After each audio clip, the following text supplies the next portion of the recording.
Well, I mean, yeah, there it is. So, a couple points of order. First off, hi everybody. First off, I saw uh, T-Rex, I think, ask if you get a pizza, and this reminded me that last week I started telling. Oh, hello, Peak.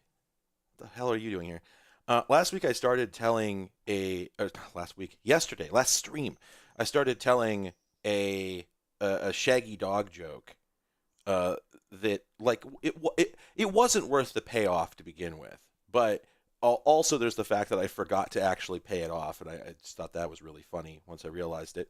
I knew I was going to do that. I think I said it when I started explaining it. But anyway, the reason that I was talking last stream about how I was recently getting into comic books is because I started reading both DC and Marvel simultaneously, and so I've been catching up on figuring out what Batman is all about. You'll hear about this? It's like a man that's a bat. Anyway, um, imagine if a man was a bat. How wild would that be? Um, weird, weird to think about. Anyway, and the reason I was telling all this was actually so that I could follow up by showing you this extremely bad joke image that I made, which I had just read Crisis on Infinite Earths, which is pretty good in my opinion. Novel opinion that, yeah, I'm the first to say it, right? Radical take here, but Crisis on Infinite Earths, that one's all right. Anyway, but after I finished it, I I was just sort of obsessed with the logo. I thought the logo for Crisis is really good, and so I got to thinking.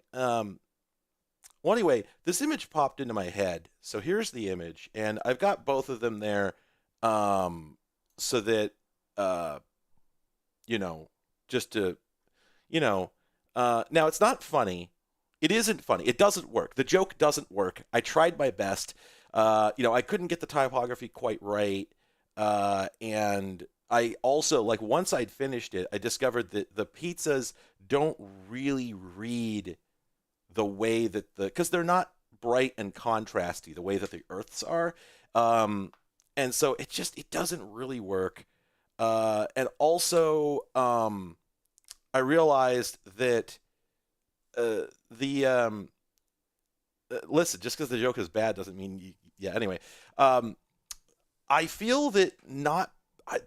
I wish I had something to put up there instead of wholesale. I feel like it needs to be Costco something something something. And so earlier I was in the car, and it occurred to me that um, it could have said, instead of crisis, it could have said crust, like crusts on infinite pizzas. Okay, you know what? I finally because I was sitting in the car going crust on infinite what? But the problem is that it was singular crust, and then I was just looking at this and realizing that's not enough letters. Crusts is the right number of letters, and on infinite pizzas like finishes out the sentence, but isn't funny. So I think this is better. Um, I think this is as good as it gets. I think that Costco wholesale rendered as the Crisis on Infinite Earths logo is as funny as it can get. The problem is that, in my opinion, it doesn't scan as a Crisis reference. I don't think, if you didn't see these side by side, I don't know that you'd really pick up um, crust on infinite slice on infinite slices. Wait, crusts on infinite. I don't know if this. See, you see what I'm saying?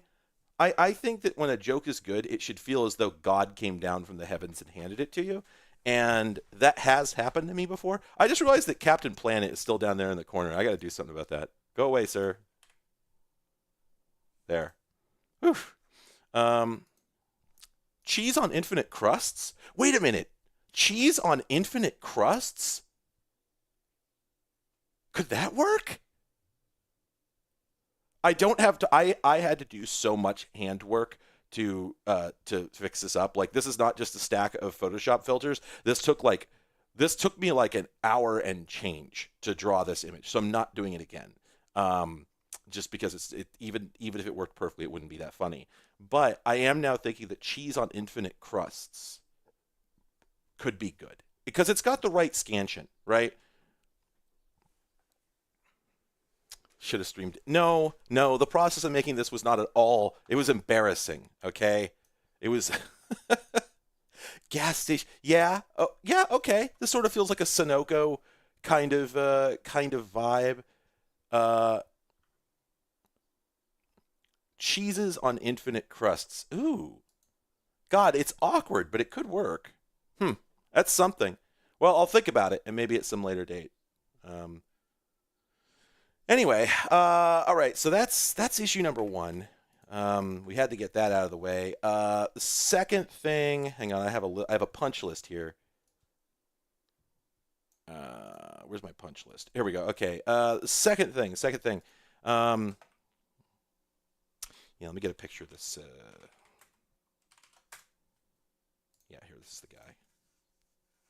All right. So yesterday we were having a real productive conversation about fiber optic internet, and somebody, I don't remember who it was, so I don't know if they're here right now. Somebody delivered what I thought was a slam dunk explanation for a weird thing I didn't understand. Because you see, I got internet that goes very very fast, but it's asymmetric. It's 2 by 1 gigabit, and I'm like, why would that be? Because like I thought fiber was all symmetric, and it turns out that GPON fiber, which is apparently a very common type, is in fact asymmetric. It's 2.5 gigs down, 1.25 gigs up. Oh, okay, there's your explanation.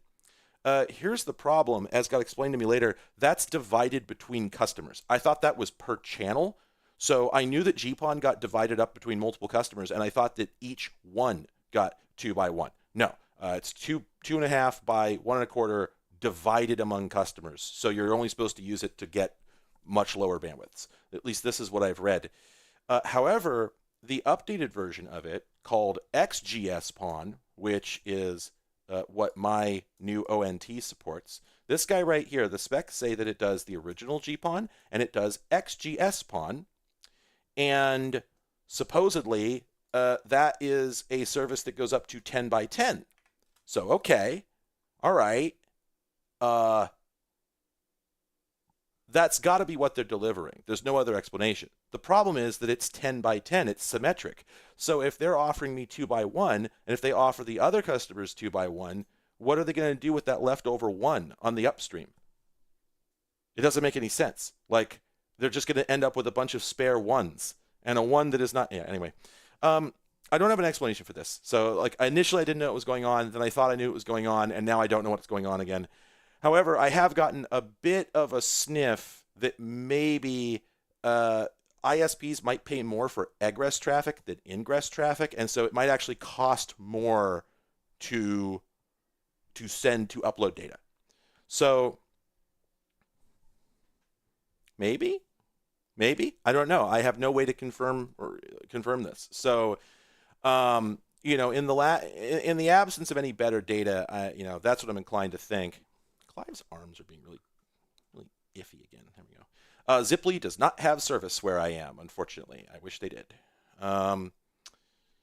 The other thing that was really interesting that I found out today is, so I have a 1 gig symmetric service at the studio, which I got from Google Fiber, right? And it's called Google Fiber, all right? That's who I went with. They're also known under the name WebPass, aka Web Ass, if they're being assholes to you today. Fix it again, Tony. Anyway, and yesterday a friend of mine was like looking at the FCC FCC broadband map, and he said, "Hey man, did you know that WebPass is not registered as a fiber internet provider? They are registered as a wireless internet provider in this region." And I'm like, "Get out! What are you talking about?" And he goes, "Yeah, look." And he sends me the map. Sure as shit.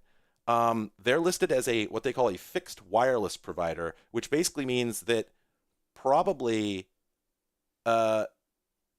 there's like a satellite dish or directional antenna on top of my building, which is doing a point to point, like 10 or 100 gig microwave connection back to Google Fiber's exchange point, and so I actually have wireless internet that they sold to me as fiber. That's really what it's looking like, which is like not that big a problem, but just what the hell? I had no idea. Millibun, it's yes, anyone can go into a Costco. It just costs $50 a year, and then you can go into Costco. So there's like they're definitely focused towards businesses, like more than like it's definitely a place that they expect to do a lot of business traffic through, and they do a lot of business traffic. You'll go to check out there, and you'll see somebody with a pallet cart that's got literally 65 jugs of milk on it, right? So you're like, okay, they're going back to a business for sure. That person runs a restaurant, but there's also just a million people in there with kids. And if I remember correctly, the reason that it's a warehouse store, the reason that it's a membership store is actually a kind of weird regulatory dodge. I think it's got something to do with like how they set prices or something like that. Basically, they can't operate as an open retail establishment. It has to technically be a club for some reason. I can't remember the details of how it works. And the odd thing is that nice one. Sorry, I'm not gonna get distracted by this. um,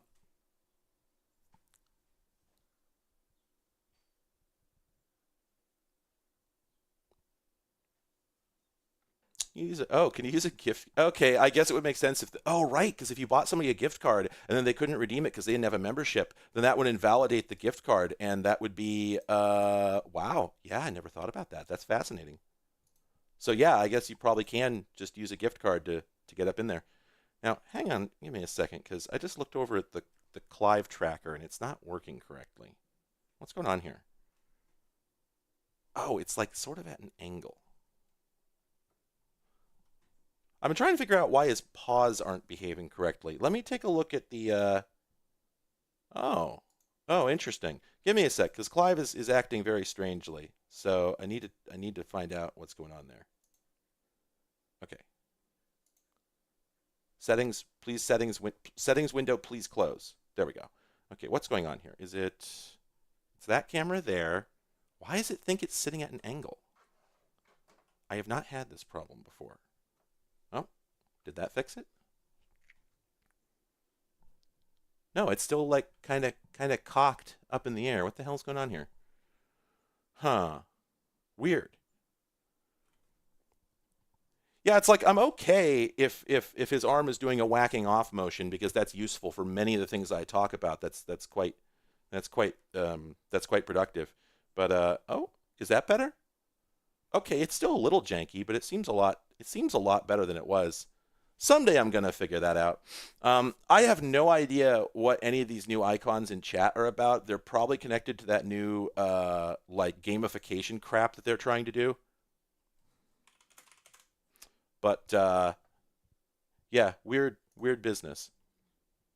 Anyway,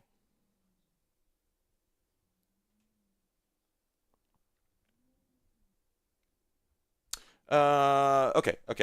Real quick, I've just noticed that the font that I'm using for the now playing has a very interesting exclamation point that's reminding me of that Northern Lion video where he where he does the very unfortunate spray in that game. It's just like shaking his head. So that's not great. I kind of want to change that font now. What else do I have here? Oh, interesting. You know what? That's actually that might be a better font anyway. That's the one I use for one of my title fonts in my thumbnails. So maybe I'll stick with that. Let's make that a bit bigger, but I do like that it's more compact. Anyway, uh, okay.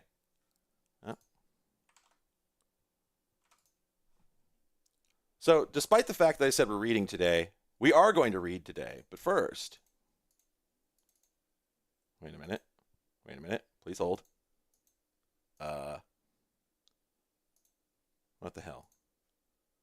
I'm having problems. Please hold.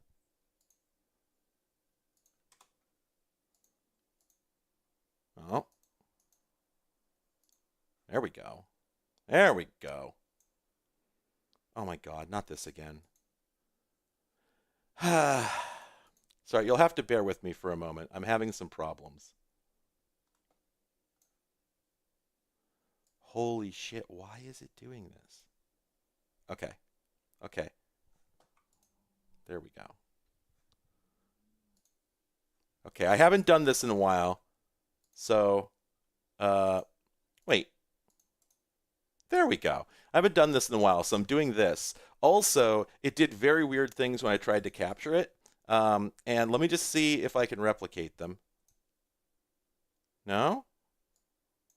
Oh, there we go. There we go. Remember this? Does everybody remember this? It's happening again. I imported this window capture and it just did this.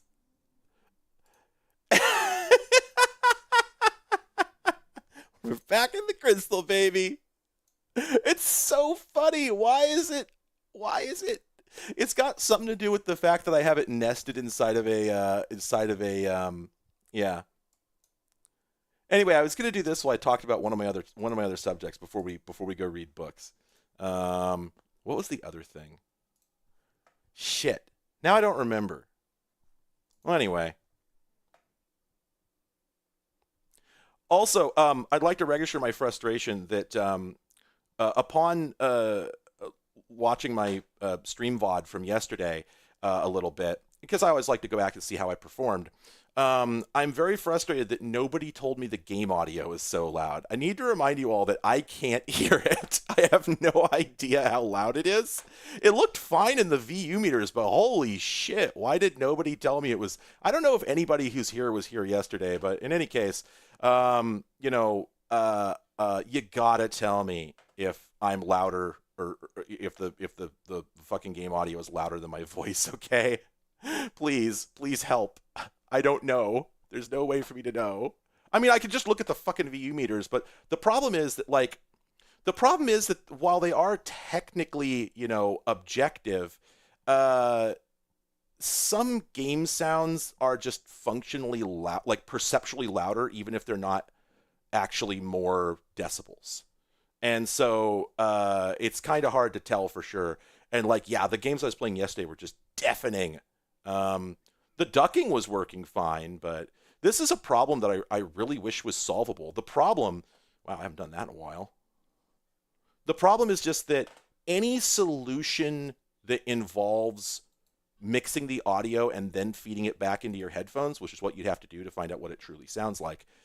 There's the dual problems of having to listen to yourself, through your mic, which is just that's a really hard thing to do. But also, if you're going to do it, it has to be zero latency, and there's no way to do that through software. It just cannot be done. Like, I don't think OBS supports ASIO, and even if it did, it would be like there would probably still be enough latency that it would be really unpleasant to try and listen. And even then, I just don't know that I'd be able to really tell for sure how the balance was, just because of the reverberation inside my skull. So anyway, the moral of the story is that please, for the love of Christ, tell me if the game is too goddamn loud. This one's not. I can tell that. In fact, this one you can't hear at all. Here, let me fix that. There we go.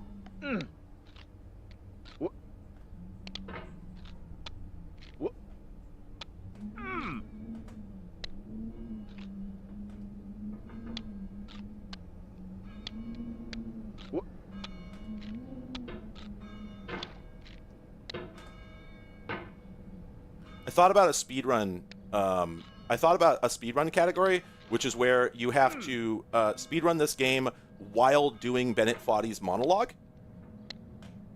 And if you miss a word or get the cue wrong, you have to reset. Oh. OBS detection? Not that I know of.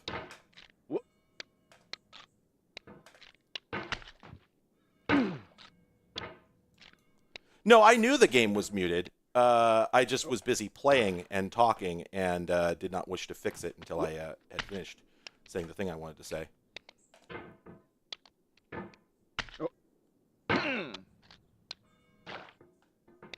I saw somebody say, "What is this fever dream?" I'm curious if this is the first time you've seen Getting Over It with Bennett Foddy. It is a little bit crushed. Like, the audio is just a little bit kind of muffled. Which, you know, is very, very Foddy appropriate. Because, like, supposedly none of these assets are original. They're all just from, like, asset stores. So... yeah, audio is the real motherfucker. Like, in streaming and my studio videos, I hate, all my homies hate audio. Audio is terrible. I mean, fuck, the mic that I'm using right now, I actually detest this mic. Like, when I listen back to my VODs, I'm just like, ugh, it sounds so bad. I've thought about EQing it, but I think what would happen is I'd finish a VOD and then find out that I just had completely intolerable sibilance problems the entire time.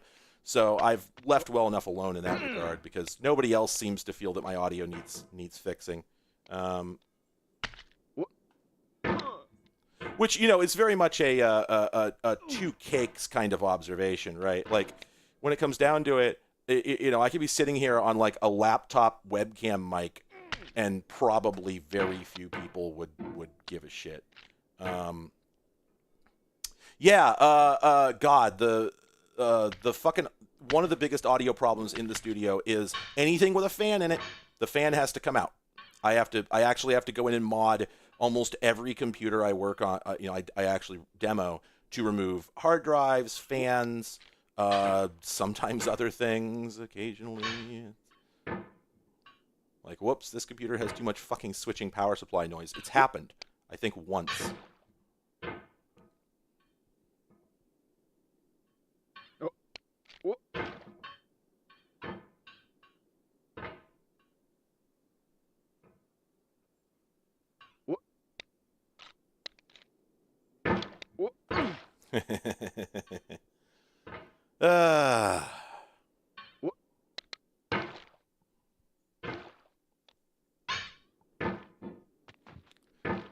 So a thing I'm realizing is that playing this game in a window, which I have to do in order to make the OBS capture work, throws off my muscle memory, which I didn't know.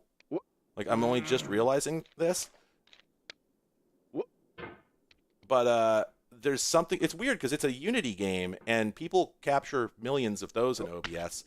Yet, for some reason, I can't. I don't know what the problem is.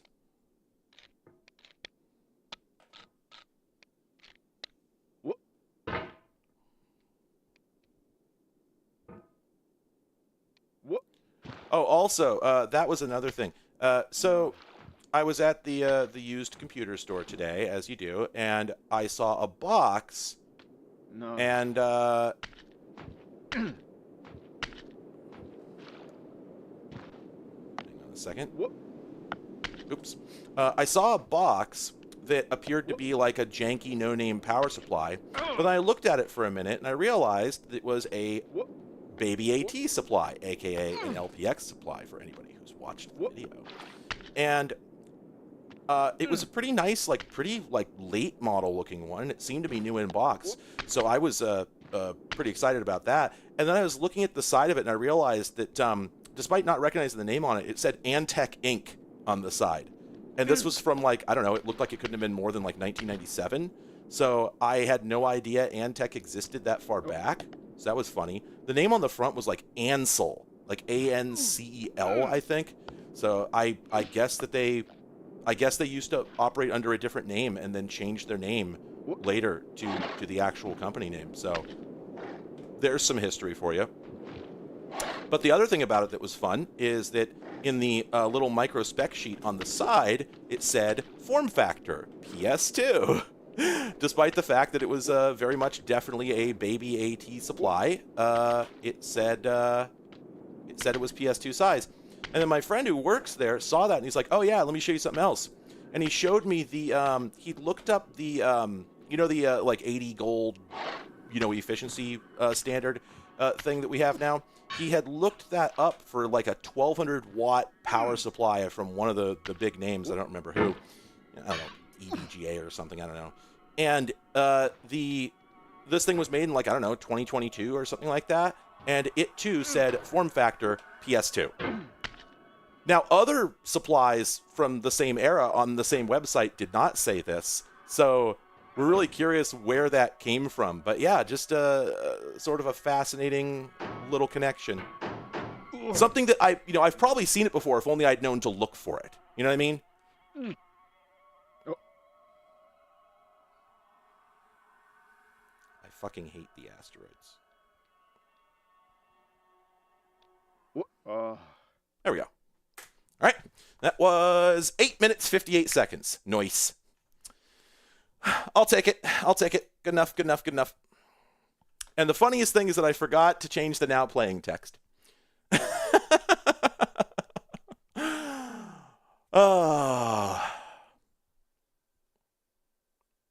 Oh, sorry, Kyle. You asked earlier if the uh uh uh the now playing screen was an OBS trick. Yes, it's an OBS trick.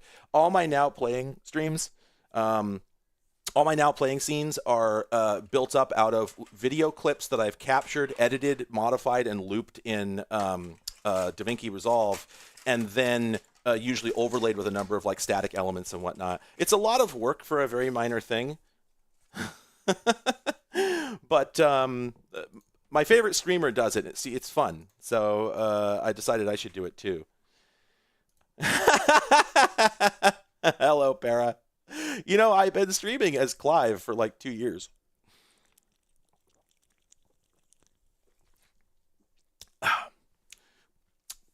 I'm constrained.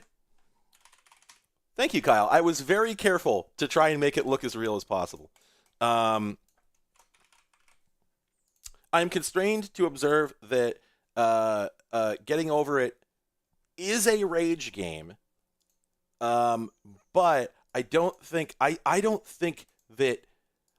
calling it that is appropriate in the context of like rage games as we know them, because it essentially invented the genre, but and was not really meant to. Yes, it's meant to frustrate you, but I don't think in the same fashion as all the stuff that came in its wake. That's my opinion. Oh, this is very funny. So I fired up VirtualBox because we're going to need that for our book reading, and look what's in it.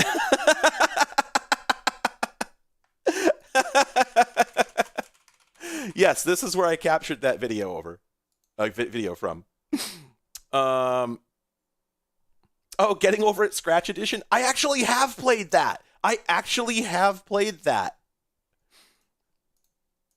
Okay, you know what? You're right. I Want to Be the Guy is the OG. You're correct. God. I fucked up. Anyway, for the record, the way that I did this is, let's see. This is a copy of Ubuntu 18, which I installed Window Maker on. Then I installed X Screensaver, and I found that X Screensaver would only run in full screen. I could not find a way to window it, so I used Zephyr, a nesting X server, to windowize a separate X desktop, and then ran X Screensaver on that. So just there's some real conversation for your ass. Something interesting about this is that I can't mouse. I don't know why, but it's refusing to mouse. Let me hit Control Alt Backspace. It's refusing to do anything. Sir? Hello, sir? Okay, that's fine. It's a modern machine, so I will send it the ACPI shutdown command. Boop, boop, boop. Zephyr is basically GameScope for Xorg. Yes, that's correct. Video about an Apple X server. No, I cannot think of a single thing I would ever say about that. I'm not being snarky. I genuinely don't have any idea what I would say about that. Like, it's just a computer. Like, I don't really have interest in Macs whatsoever because I have not been able to come up with anything to say about them. They're just sort of what they are. And I don't really do, like, vibes videos. I sort of wish that I did sometimes, but it's frustrating. It's frustrating, feeling like everything I do has to be this big, elaborate production, but it's just the way that I am. Um,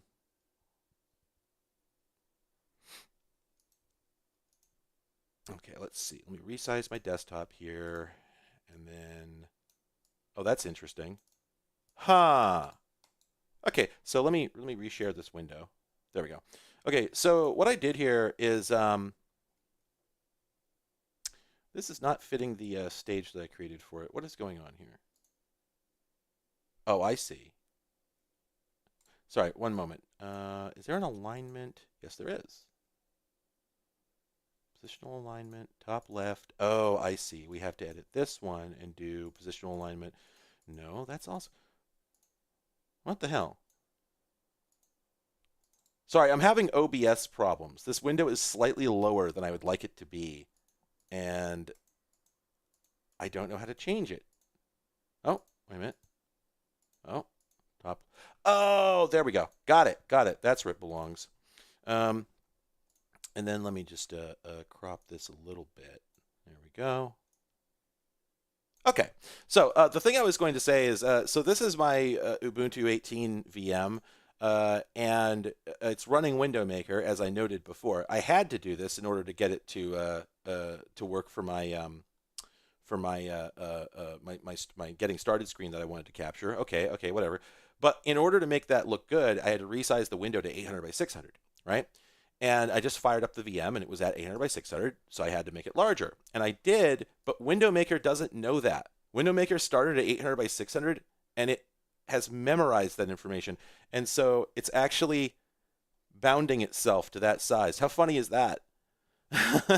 Now, if I were to crash X, which, oh my God, does this version of Xorg just like not did they disable the zap shortcut? I think they did. All right, well, that's fine. I'll just do that and then that. I don't remember why I downloaded this VM from osboxes.org, but I did. All right, let's see. Firefox web browser. God, how out of date is this going to be? That's a really good question now that I think of it. How out of date is this going to be? Version 75? Oh my God, aren't we up to like 135 at this point? Now I'm really curious. Wow, this is not the website I wanted. It's Firefox homestar1.net. It's .com.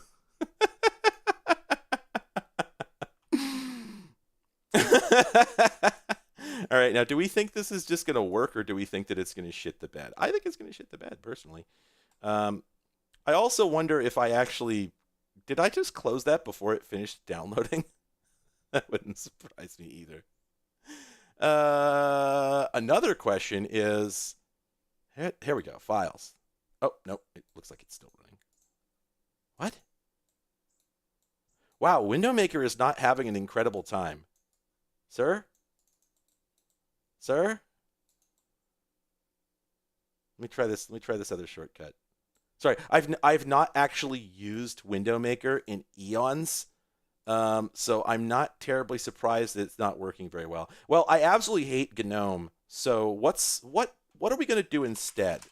Let's see. Do we have not XFCE? What am I thinking of? What am I thinking of? Do we have FUWM? We do. Ooh. What about FUWM 95? Ah, dang. Thunar? Okay, let's try that. God of Thunar. Oh, sorry. GNOME in this era in particular. I don't like GNOME because I don't like GNOME. All right, let's not get into it. Sorry. Okay, that looks workable. I'm using the root account. Yeah, that's true. That raises an interesting question. If I'm used to, do I need to install Firefox from the root account or?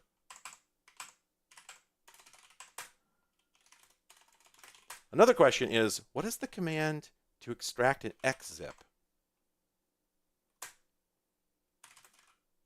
Guess I like. I'm sure there's a tar switch for it, but I don't know what it is. Okay.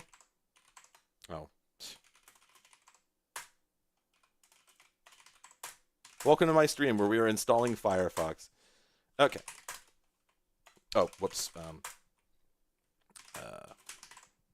Uh,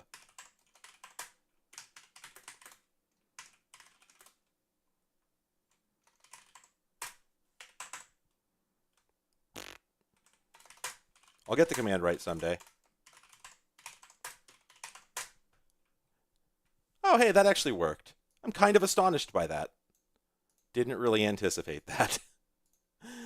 Yep, 141. Okay. All right. Now, God, is there a maximize? There is a maximize. Okay, yes, I'll take that. Okay. All right.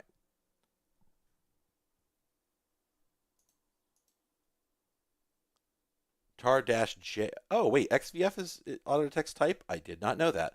There are two Firefoxes now, but I'm not going to bother to install this one. Anyway,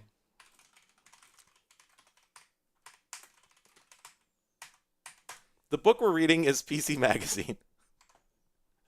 That's what we're going to do, at least for the moment. I don't know if this will be fun. If it's not fun, then we'll go play Amiga games.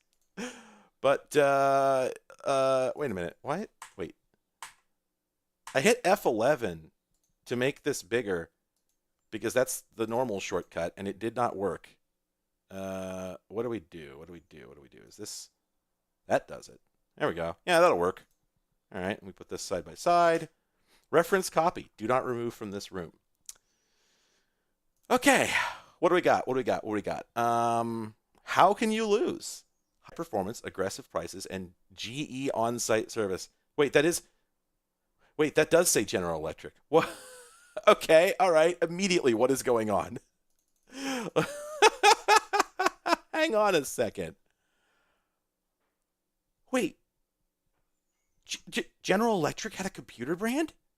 Austin Computers? This is why we did this. Austin Computer Systems. What on earth? Huh. Huh. Okay, well.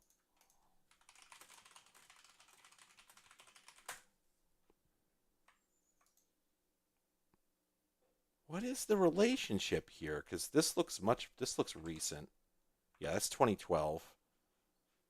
What? Yeah, this obviously isn't valid. Let's computer making will end at Xerox. So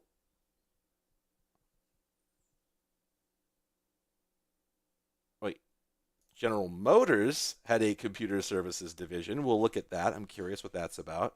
But what? What?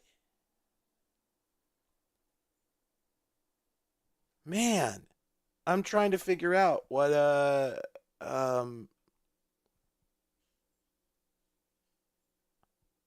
could this have represented?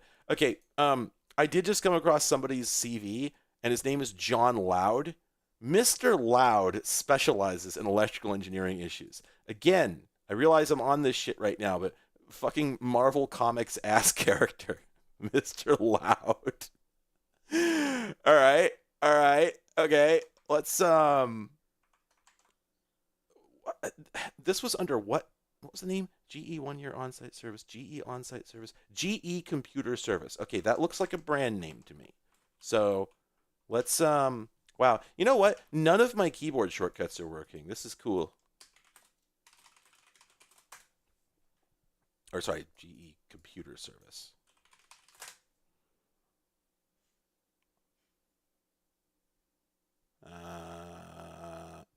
This looks relevant.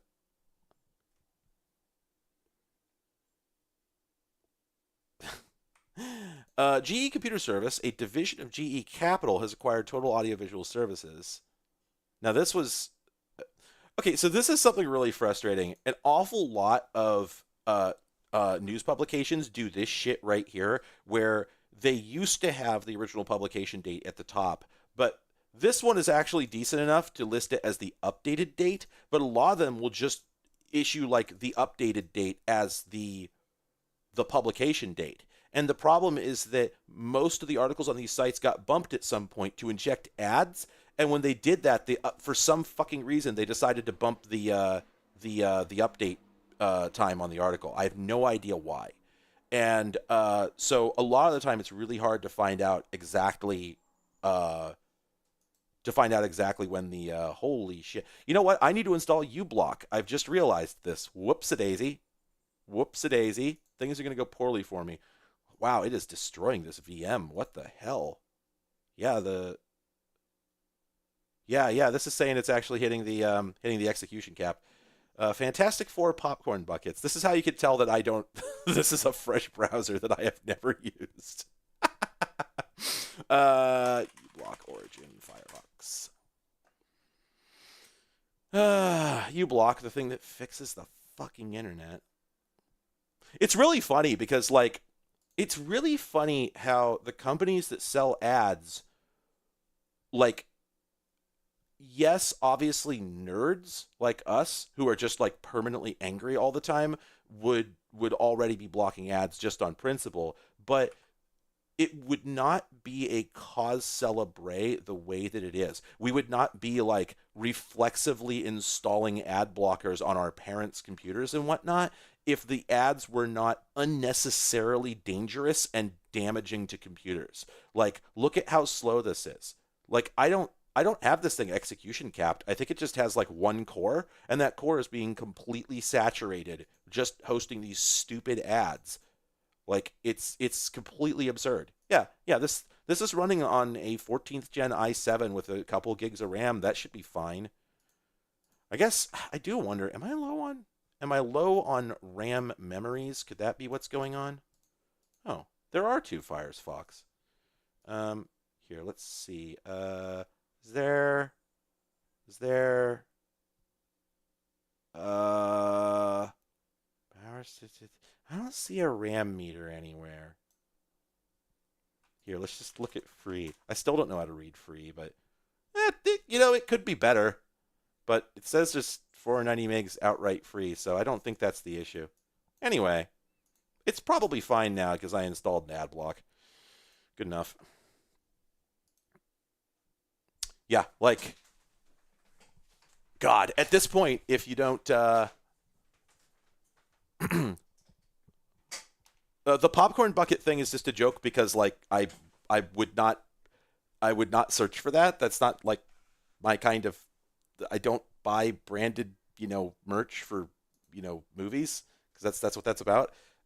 This is not an embarrassing thing or anything. It's just like very out of character for me. But it is always funny to see what a completely blank browser session with no cookies and no tracking data offers up as like, here's what we think the average person, knowing nothing else about them, might probably be interested in. And you wonder how much of that is informed by, money. Is it an ad, or is it genuinely that a tremendous number of people are searching for Fantastic Four popcorn bucket? You know?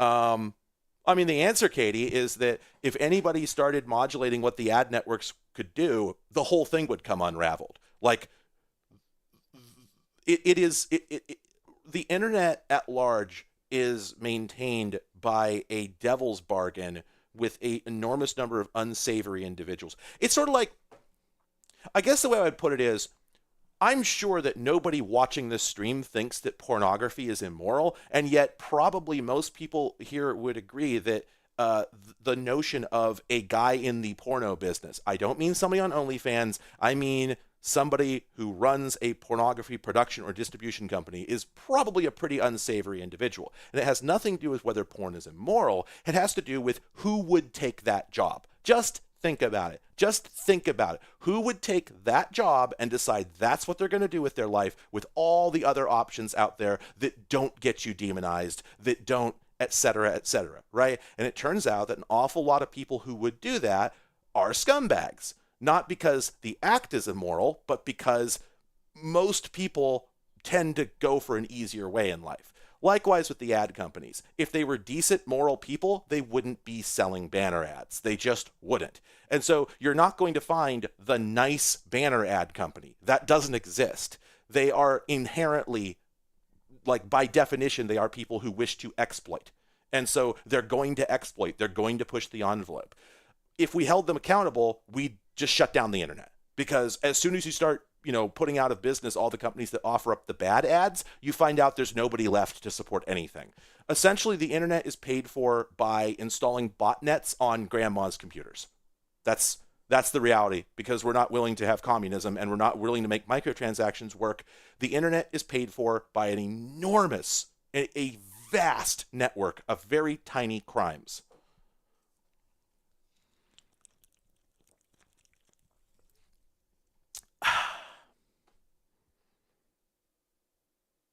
So it sucks, but it's what we live with. Anyway, so GE Computer Service, through its GE rental lease operation, leases personal computers, workstations, and test and measurement equipment. So, yeah, a division of GE Capital based in Stanford. I'm going to go ahead and assume that what we have going on here is that this is some unrelated company that got acquired by a acquiring, like a holding org.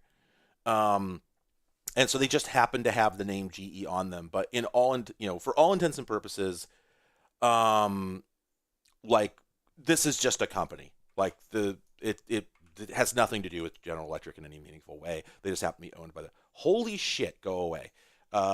Also, every time I'm doing a Google search and I see a legal judgment come up, I always click on that shit because it's usually fascinating. And what we have here is uh, this consent order prohibits a Texas-based personal computer manufacturer from enforcing its patent rights against other manufacturers using the VL bus. What could this be? Who tried this? So, okay. Dell tried this. So Dell apparently is based out of Texas. I don't think I knew that. And the respondent is Dell.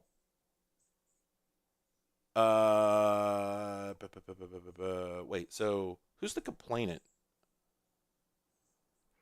Yes, Dell became a member of the VESA organization. VESA began designing VL bus.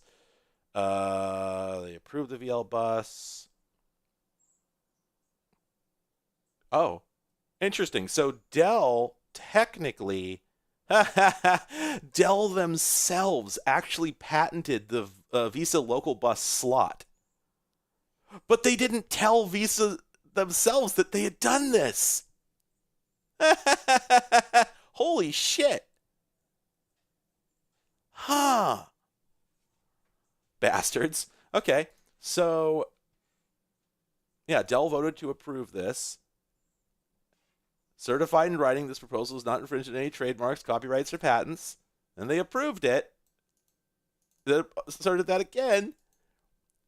Over 1.4 million computers shipped in the 8 months immediately following its adoption. Holy shit. And then Dell told them, we have a patent on this. Holy hell. Oh my god. What assholes. This is incredible. Are you kidding?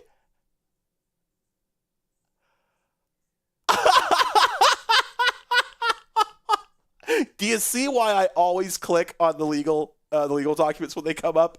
This is incredible. This is incredible. What douchebags! This is beyond the pale. This is astonishing. Oh, hang on. I gotta exfiltrate this to my desktop computer. This is so good. Let's see. Okay, FTC consent order, docket C3658. Yeah, there it is. In the matter of, and we're going to dig into this a little bit more because I really want to know. Often the courts have like a very fire and brimstone response to this sort of bullshit. And it would be fascinating if, I would love to see some of that. So, yeah, these are the assertions of how they damaged everyone. Now the question is, who brought this motion? Who brought this action? Was it because there's a respondent? Okay, I think it was it was the FTC, right? Oh yeah, okay, this is the FTC. Okay, so this was brought by the government itself against them. Good. How long is this? This is fairly long. Um, let's see. Okay, so the order was that they cease and desist any efforts to basically they stopped suing everybody. Okay, so they told them stop enforcing this patent until the expiration of the patent. Why didn't they just invalidate the patent if they're telling them they can't do anything with it? I guess there could. I mean, technically, they did file for the patent, and they. I guess what they're saying here is that from a from the most technical angle, Dell did have the rights to the patent, but and had they revealed the fact that they had patented this during the development process, and Visa had gone through knowing that they were infringing on it, this might be a whole different story. The fact that Dell deliberately screwed over the entire computer industry doesn't change the fact that they did win the patent and that it was their invention. So who should have it? Invalidating it would essentially erase what they had accomplished. Here, all they're doing is saying, like, what you did with the patent was unconscionable and won't be permitted to continue. Now, that does mean that the patent is essentially worthless, but that's different from invalidating it, right? It wouldn't have been invalidated had. Okay, so they don't have jurisdiction over patents. I suppose that's true. And yeah, that's the thing is that they signed an affidavit repeatedly saying that it was not a violation. They can't then later change their mind on that, right? So like it goes without saying that this is unconscionable behavior and cannot be enforced. It just seemed odd to me they didn't just say no, you don't get your patent. But yeah, I guess you're right. The USPTO would have to invalidate that, and I don't know that they would have standing to do that based on patent trolling.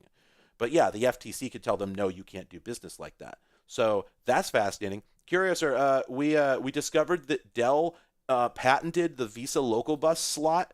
Didn't tell anyone about that, despite sitting on the Visa commission that designed Visa local bus. And then, as soon as they had put out a whole bunch of computers using it, they then tried to sue all of the manufacturers for patent infringement, and the FTC crushed them. Extremely funny. This is really good. Oh, consent decrees are good too because every time you hire a new employee, you are forced to give them a copy of the consent decree. I love this. I can't give any details, but I was actually subject to this. A company that I worked at had in fact been slapped down by the FTC. They had committed some big crimes, and so I had to sign the consent decree saying that I would not do certain things at that company that I was not even in a position to do. Right? Like, what this does say anyone whose responsibilities will involve acting as respondents designated representative to any blah blah blah. So this one is specific, and I don't know if the company I worked for was just casting a broad net just to avoid any risks. But they were having basically the janitor sign this consent decree. It was hilarious. Yeah, what did Dell think was going to happen here? Right? It's incredible. Um, yeah, and like it could differ from decree. These are all custom crafted, so it could be different. I thought it was really funny that basically I got hired on to do a job that was not part of sales, and yet I was given an order that only made sense to a salesperson. Now, I mean, I could have changed roles, or I could have been put in a de facto sales position just by virtue of just what happened, from the day to day. So who knows? Like it was reasonable, right? But it is fascinating the optics of getting hired at a company and then immediately forced to like basically yeah, the we agree to not commit crimes clause. Exactly. I was hired on by this company, and then they had to like sigh and go, please sign this document that says you won't commit the same crime that we committed again. Okay, AJ, that is an interesting argument. Um, I'm going to go ahead and say no. I don't think this could have been. I see what you're saying, but I think that implies a level of naivete on the part of the company that's probably not realistic. The legal department would have been aware of any patents that they themselves created. They would have spoken to the people involved, with Dell knew that they were on the VESA local bus committee. Like the attorneys had to have been involved in that process. They would have reviewed the documents that they were signing. I have a hard time, and even then, before they filed suit, they would have gone and talked to somebody who knew, the technical details. This had to have been known. I think this is just bullshit. Now, the interesting thing is, Commissioner Asconega dissented. Where is that dissent? I would like to know. What did he think? It was probably a technicality. It was probably like, oh, here we go. Is this the dissent? Um,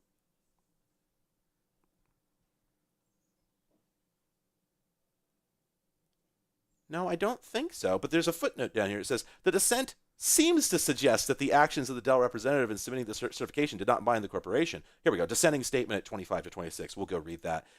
Contrary to that suggestion, blah, blah, blah. So, yeah, corporations act through their agents, and when an agent acts in his capacity as an agent, he acts for the corporation. Come on. Contracts are contracts, baby. Effectively conferred market power. This market power is not inevitable. Had VESA known of the Dell patent, it could have chosen an equally effective non-proprietary standard. This is true. They could have simply chosen a different connector.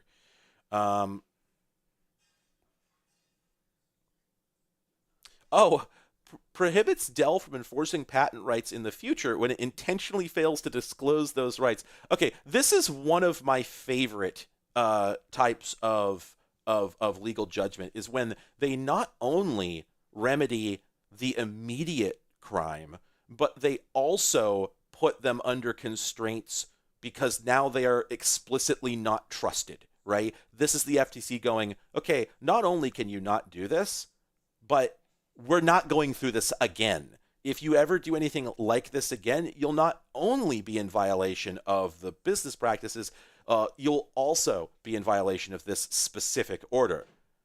It's hilarious. All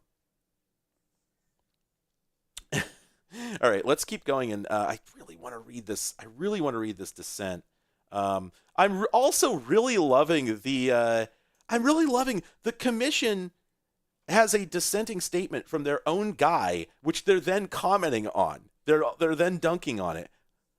This is really odd. Let's go read this dissent. Let's go find this thing. 25 to 26. Where is that? Is that page 25? I don't know how these. I don't know how these are labeled. Intentional fraud or abuse of the standards process. This might have been a routine antitrust case. Excellent. A traditional analysis will be centered on two questions: whether they intentionally misled VESA, and whether, as a result of the adoption of such a standard, they obtained market power. But here we go. The novelty of the case, the reason it's been characterized as precedent setting, is that the order prohibits Dell from enforcing the 481 patent without any allegation that they intentionally and knowingly misled VESA. Oh. The complaint does not allege that they knew this. So they're actually offering room for this to have been an accident, as we were just discussing. Huh. Footnotes for the OG comments. That's so good. It is really funny that, like, the majority versus the dissent, these people work together. And so, yeah, like, this is my take. It is reasonable to assume that the majority oh, no, I'm sorry. Oh, I misread that. Never mind. I thought they were talking about Dell here. Anyway, where the hell is the dissent? This is really interesting because they're oh wait, dissenting statement. Wait, shit, I missed the beginning of it. Wait, is this whole thing? Oh, here it is. Here it is. Okay.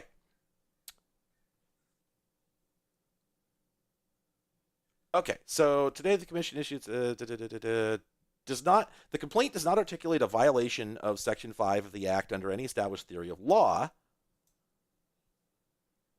The competitive indications remain unclear, A host of questions needs to be resolved before the commission creates a new antitrust-based duty. Okay, so this is exactly what I expected. The dissenting commissioner didn't disagree that they were bastards. He disagreed that this was an appropriate way to go about. Basically, he was asserting the FTC was overstepping their bounds. Um, Legal cattiness is wonderful. I love it. Um, we are reading a Federal Trade Commission judgment against Dell. For anybody who's just arrived, I've seen several. What the hell is this?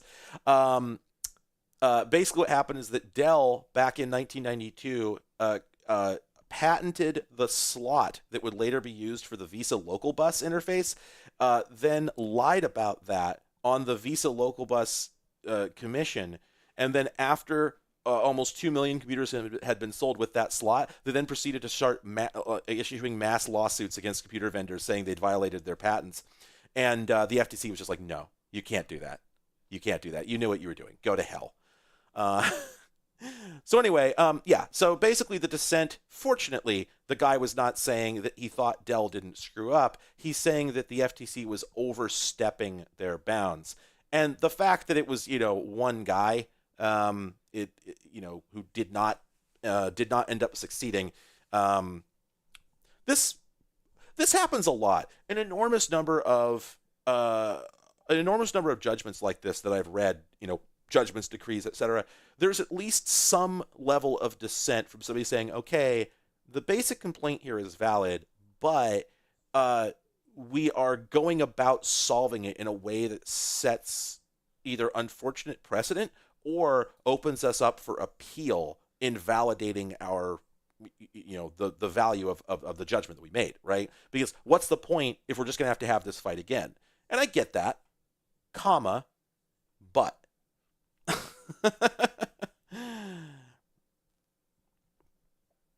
all right. Well, I think we ran this one to ground. This is really funny.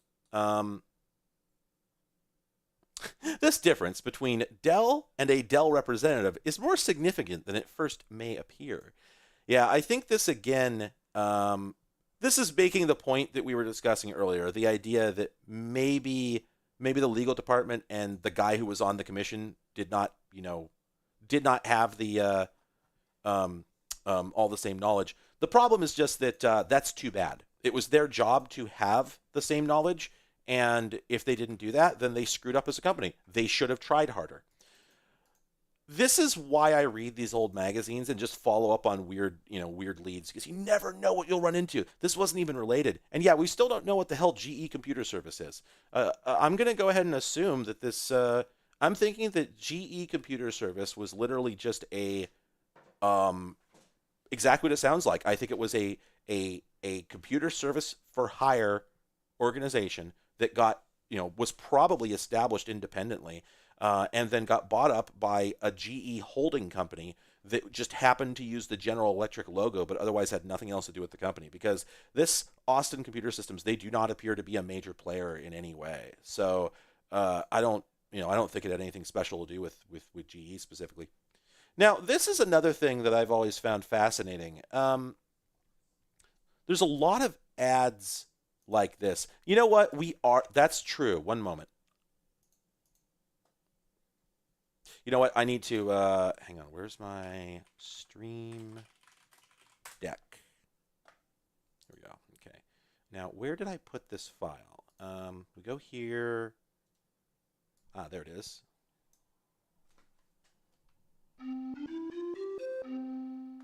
Oops, that's not loud enough. There we go.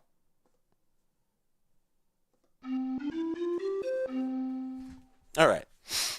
Yeah, anytime we ask the internet, we can press the Ask the Internet button. By the way, the name of that file is dumbassfanfare.wave. um, yeah, so uh, there's a lot of ads for computers that look like this, right? This company is offering like virtually identical machines with slightly different hardware. 286 12 megahertz, 16 megahertz, 20 megahertz, a 386 at, what is that? What does that say? Looks like IS.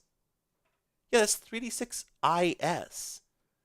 Oh, and then this one just says 386S. Huh. Okay, I'm not sure what that's about. I have to look into that. And then they have a 386 at 16, 20, 25, and 33 megahertz, right? And like, I, what is this ad supposed to do other than intimidate you and make you think that this is too complicated and that you don't actually know what you want, right? Doesn't this seem like it would be really confusing and make a customer feel, potential customer feel like this is too, too involved? Yeah.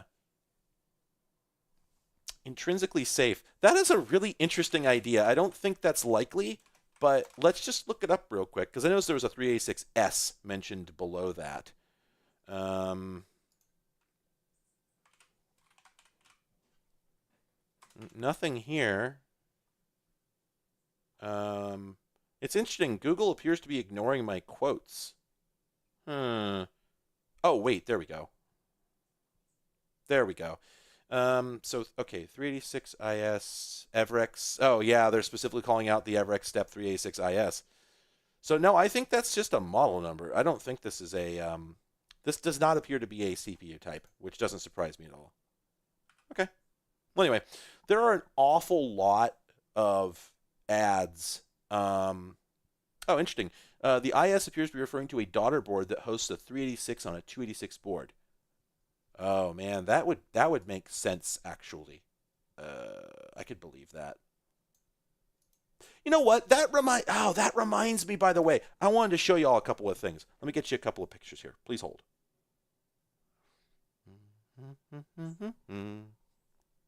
We're not asking the internet. We're asking me. We're asking my phone actually. I'm gonna grab some photos from my phone. Please hold. Okay, we're gonna need that one, that one, that one, that one. I was at the computer store the other day and I learned a large number of things. And we're just gonna look at we're gonna go through those things and discuss those things briefly. Um, okay, there we go. So I'll just drop those there. I It makes me so mad that like all the music. This seems like a really silly thing to say, but would you believe that all the music that I have ginned up for my YouTube channel, they're all jingles that get stuck in my head? Let's think about this. Yeah, does it seem weird that I would make music that I like? Strange, huh? Why would that happen? Yeah, no, I'm thinking the 386 IS doesn't mean anything. I think it doesn't mean a single thing. It's just a random model number. Okay, I am preparing some images here.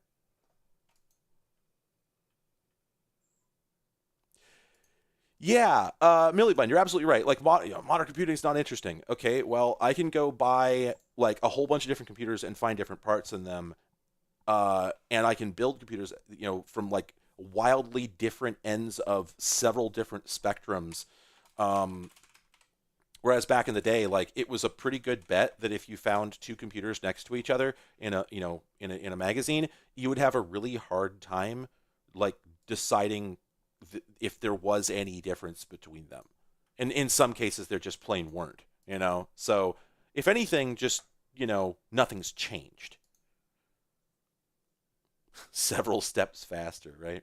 Okay, so I was at the computer store the other day, and I was looking at one of these. Now, this is a IBM PS1 Consultant Model 2168, and there's a good chance you've seen one before. It's pretty common, pretty common image to come up for the IBM PS1, and it's also one of the.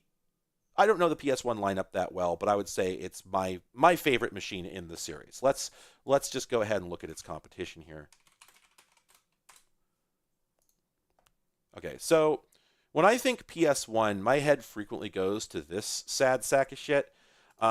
This thing is a bad design. It is a really like okay. The big problem with this machine, as I understand it, is that the power supply for the computer is in the monitor. And so if you lose the monitor or the monitor dies, the PC is rendered inert. Also, just look at it. Like you can just look at that PC and tell that it's a bitch to work in, that it's not expandable, that it's just very limited. And I want to say, God, isn't this thing like a 286 or or even worse? I don't remember. But I don't like these things. I think it's a bad design, and I don't want one. Um, there's another model, same deal, except it's got like a smaller chassis. I can't imagine that would be better in any way. And then there's this guy here. This is, here we go, one of the ugliest computers I've ever seen in my life. I think it looks awful. Oh, wow, wait a minute. Is that PS1? No, that other PS1 cannot possibly be an 8086. There's no way. There's no way. It came out in like 1992. Okay, 1990. Yeah, the 2011 is a 286. What are you referring to? Yeah, like the PS1, just like aesthetically speaking, looks bad. It's just ugly. It is an ugly computer, and I don't like it. So yeah, they're like 386s and 486s, which they should be for 1990. So like we'll give them a pass there. But otherwise, just God, look at this thing, and look at the. I realize this person has modified it. Here we go. Here we go. This is what it should look like. And ew, ew. It's just like if look, add note, if this doesn't look uglier to you than the average beige box, like I'm not going to judge you for that. Like, tastes are tastes, but to me, I'll put it this way. I'll put it this way. It is at least it is at least just not remarkable, but also if your tastes lean the way mine do, then it is exceptionally ugly. I think this is a hideous computer. There's been one sitting at the computer store for quite some time, and yeah, it's got panel gaps. And the other thing is, you want to know what this thing has that's just criminal? This has Cybertruck syndrome. It turns out that big flat expanses don't look good because they pick up scratches and dirt and make them incredibly obvious. I mean, just look at this. This is what they all look like in person. They're always just marked up and nasty looking in ways that don't happen with other machines. It just this thing looks like a cash register, and maybe it is. But on the other hand, this this is kind of a distinct design. I like the little handle. I like the bezel around the floppy drive up top. I like the power button. I like the like strangely regressive and old-fashioned power and hard drive LEDs. Those are cute. I dig the sliding door for the ports on the front, like the bays on the front. That's cool. I like this. And so I went into the used computer store the other day, and there was one, and I turned it on, and the damn thing worked. I liked that. Oh, right. Yeah, the 5 1/4 inch drive. It's not a square lever. It's a push button. This has a push button 5 1/4 drive, which you don't see very often. So I dig this thing. Oh, above the 5 1/4 inch drive, that is a CD-ROM, and it is actually that is most likely a CD-ROM for the smaller. What are they? 6 centimeter discs, whatever it is. And very possibly that's probably an unpowered door. You press the eject button and it just sort of pops out like mechanically rather than having a motor behind it. So anyway, interesting design. Also, it has an unusual feature for this era. To remove the case, it is unfortunately a U-shaped case, but everything was at this point. This was like 1990, 1991. Oh, okay, the mini CD thing. Sorry, I didn't. Yeah, I guess probably nobody knows about this. The mini CD thing is really interesting. There's a number of angles on it. Okay, the first one that I think we should observe here is just notice the fact that this drive does fit into a 5 1/4 inch pattern despite having margin space on either side. There's an angle. The same was true for laptops, right? That you didn't necessarily have 6 inches of undifferentiated, horizontal space in like any concurrent, any contemporary laptop designs because like batteries were so big and whatnot. Plus, you often wanted to fit in a floppy drive, even if you wanted a CD-ROM, you still needed room for a floppy. Oh, and what if you wanted to make a CD-ROM drive that fit into a floppy bay? That was not an uncommon thing. So a number of sorry, and the other thing that I think was a contributing factor was that we have to remember that in the early days of CD-ROM media, 650 plus megs was an incomprehensible amount of storage. When they first came out, people's hard drives were like under 100 megs on average.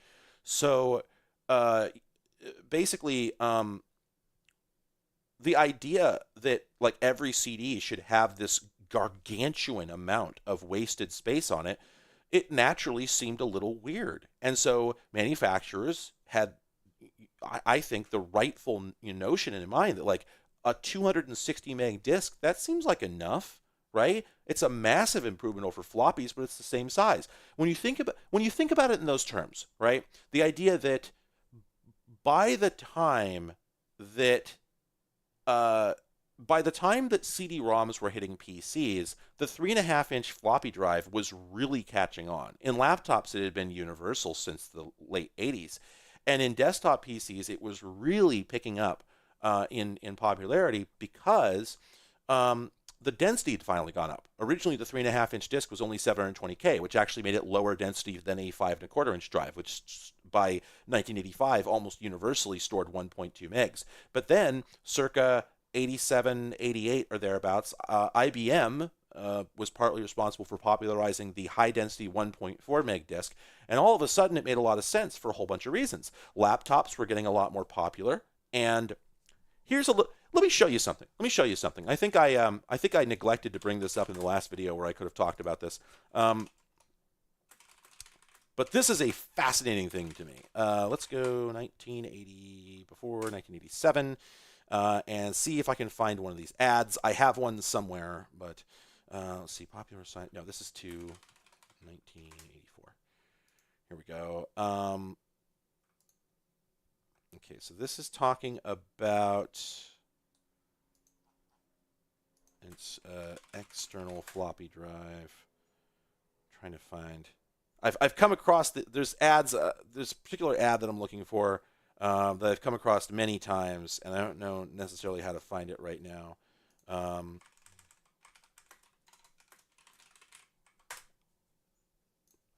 Damn. Oops, that was the wrong button.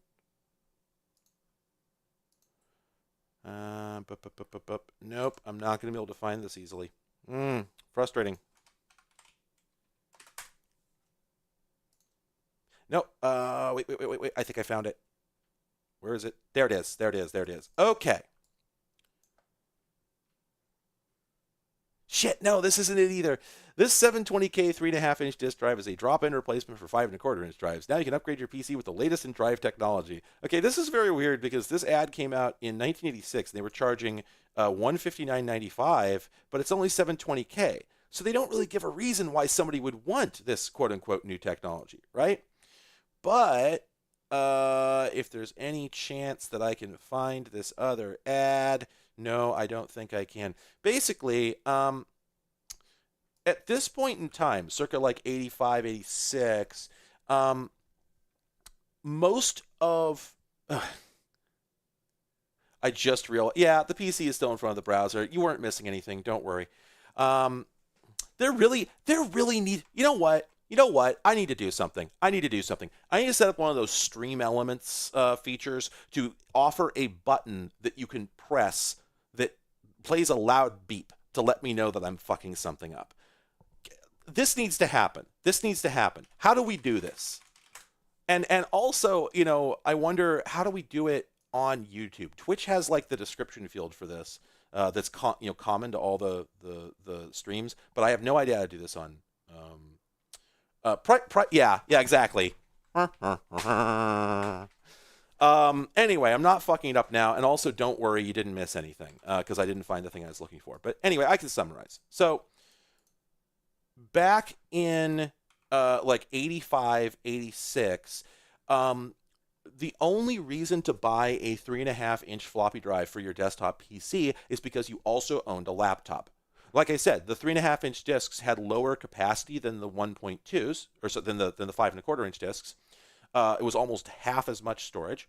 Also, because nobody else with a desktop PC had one, if you put anything on your on a 3.5-inch disc, you couldn't hand it to most other people. You could only use it with your computer. But in those days, one of the purposes of floppies, since hard drives were at this point, nearly universal, one of the main purposes of floppies was data interchange. You'd put data on a disk, then take it to somebody else. Well, if it was a 3.5-inch disk, they wouldn't be able to read it. Just statistically, most likely they wouldn't be able to. So the only reason that you'd have a 3.5-inch disk in 85 or 87, 85 or 86, is because you had a laptop. Laptops couldn't fit 5.25-inch drives. The very earliest models could. There were a few, but the vast majority from like 85 onward had 3.5-inch disks. And this was a huge pain in the ass.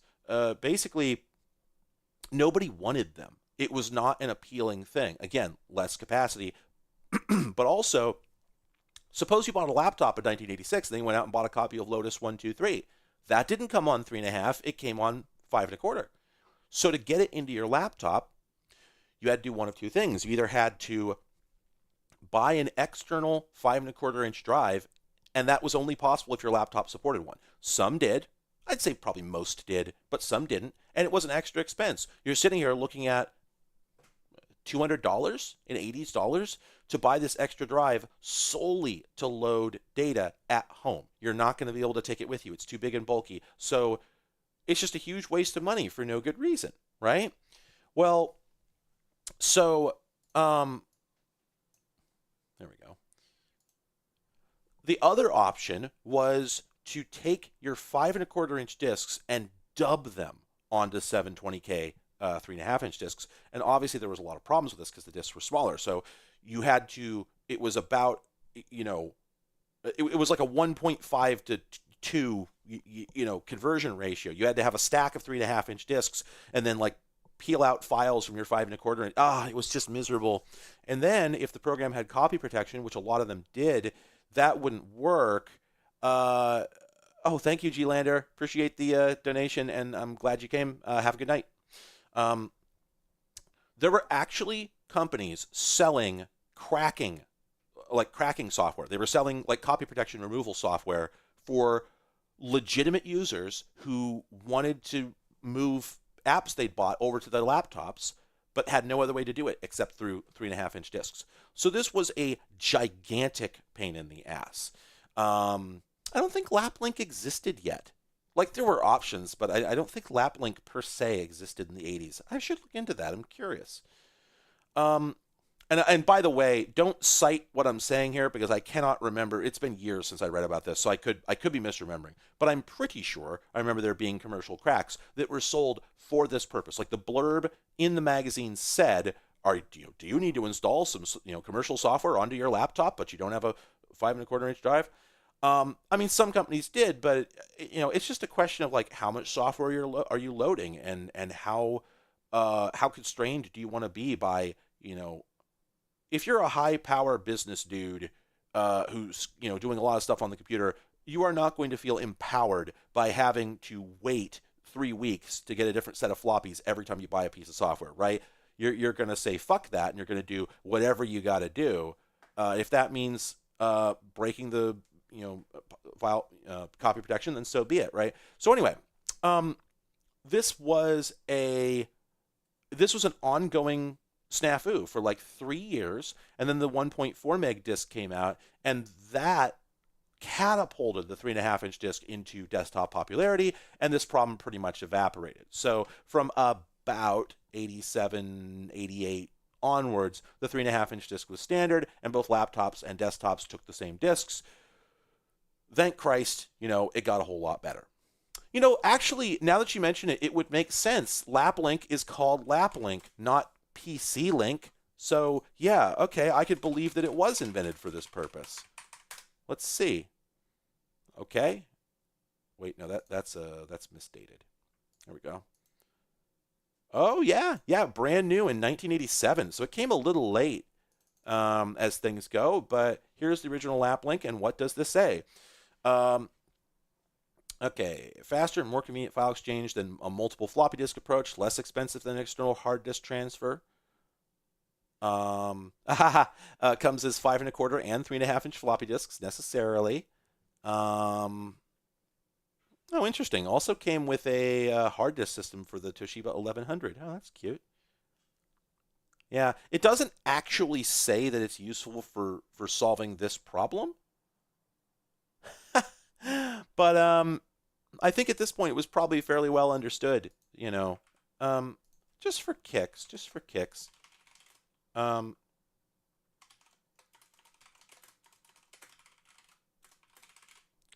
let's just let's just take a head ass approach to this and um, see what happens if we just look that up. Um, oh, holy shit! Look at this ad. This is so good. Do you get it? Oh, I love it. All right. Yeah, so again, this doesn't explicitly say that it's for installing programs, but I think we might find out about that on the next page here. But clearly, they are pointing out the compatibility issue and how frustrating it was. So here we go. Um, unlocks copying disk allows you to make unprotected DOS copies of popular original program disks. Unlock copies on any hard disk, including Bernoulli boxes. Copy DOS 5 1/4 inch programs to 3.5 inch diskettes. So yep, there it is. Um, and boy, yeah, they charged a bit for it. And notice that it's their specific sets of programs. This is literally just a bunch of commercial cracks. There it is. There's the answer. Yeah, Lotus 123, Symfony, Microsoft Word, DBase, and Framework. These these copies performed flawlessly, as did copies of these copies. That's so good.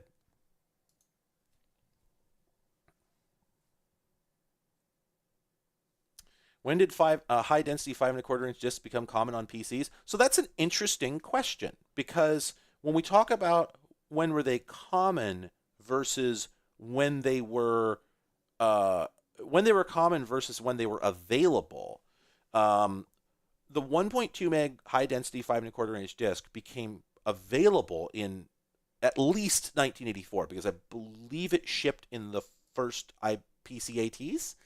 I'm pretty sure, or very early on. Um, but when did they become common? Okay, well, this gets interesting because I can tell you what it looks like from a modern perspective, right? Which is namely that the number of 360K 5 1/4 inch drives that I've encountered in the wild is incredibly small. It's unfortunately not quite safe to say that any half height drive is high density. That's not quite true. There were unfortunately some 360K half height floppy drives, but the overwhelming majority of half height drives are high density. Usually, you only see the 360K in the full height drives. And I got into a conversation with a friend the other day actually about this topic. Uh, let's just talk about this just for a second here. So here's the original IBM floppy drive, which, and don't quote me on this, but Shugart, right? Isn't it a Shugart or derived from a Shugart design? I can't remember. Um, but if we look at this drive, this is what we call full height. It takes up what we would now call two 5 1/4 inch bays. And if we go over and look at the Apple II floppy drive, it's got the same thing going, right? Here's the original Apple II drive, and like that is clearly the same drive. And I remember that this one was originally a Shugart design. Um, so I'm pretty confident these came from the same company or were cloned from that company. And in any case, it's a huge goddamn drive, and I'm pretty sure it doesn't need to be. I'm pretty sure these never needed to be this big. And so I was having a conversation about this with a friend the other day, and he said, well, what about the PC8801? Didn't that have a 5 1/4 inch drive like really early that was not that thick? And so I went and looked into it, and let me find the picture here. Not this one, but that one. Yes. So I don't have a date on this, and I'd like to run it to ground, but that right there is very obviously a half height 5 1/4 inch drive, but that appears to be an original PC8801. So it seems to suggest that NEC had smaller drive technology available, which makes sense. Uh, but I don't actually know for sure when it came out. This is the sort of thing that's really, really hard to research, especially if you don't speak Japanese. But I do have the feeling, my friend suggested that probably the half height drives were a Japanese innovation, and if I had to put money on it, that does seem likely, right? Um, these guys came out much later. I think I want to say this was like 87 or 88, something like that. It was at least after 1984, so these ones don't count.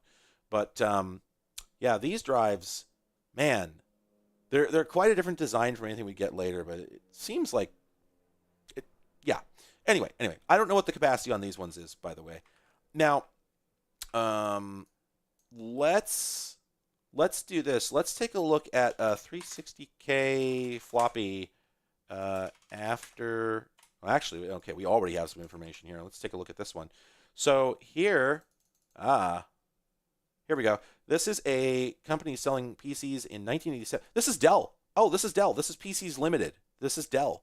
So Dell were selling 286 machines with 1.2 meg drives, and then they were selling. Oh, okay, these are Turbo XTs. That's what's going on. So their Turbo XT offering came with one or two 360K drives, but as I think somebody just said, the HD drives don't work on the XT. No, I don't think that's true.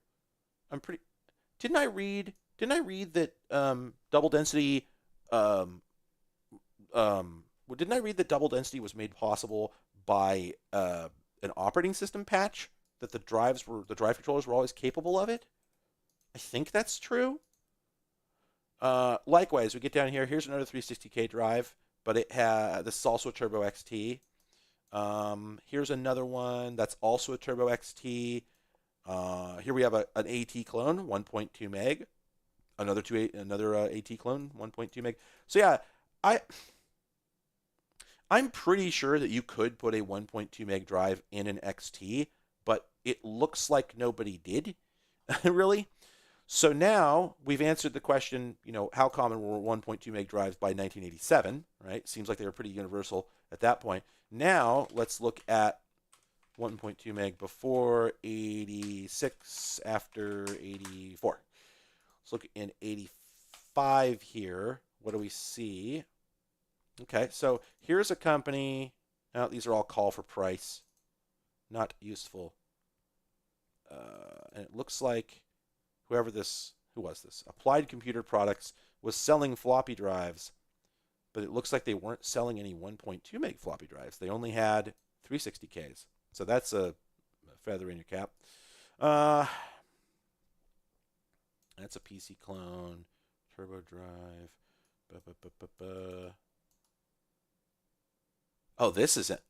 This is interesting. TAC 55F being described as a quad density floppy drive. I'm guessing that means, I don't know that I've ever heard that term, but I'm guessing that means 1.2 meg. Let's look that up. TAC 55F floppy drive. Double-sided, writes 96 TPI.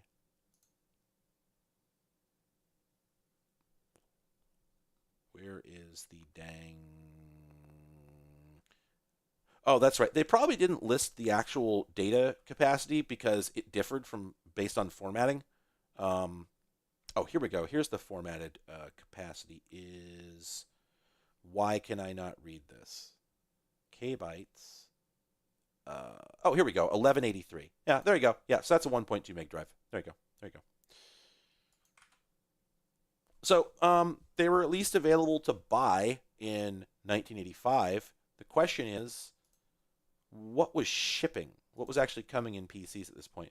So at this point, AT clones would have, it's possible that at this point AT clones were not really popping off yet. Yeah, so one thing that was happening at this point is there were companies selling retrofit. Oh, is quad density not high density? Oh, I didn't know that. I got fast at typing because I've been doing it my entire life since before I can remember. Um, Quad density versus high density floppy. Oh, thank you for informing me about that. Doubles capacity by narrowing the width of the tracks for 96 TPI, although some used 100 TPI. High density utilizes 96 TPI in conjunction with improved coding. Okay. So yeah, they're technically not the same thing. That's good to know. Huh. Weird. Every time I see the 2.8 meg disc, I'm just like, yeah, it happens to a lot of men. There's nothing embarrassing about it at all.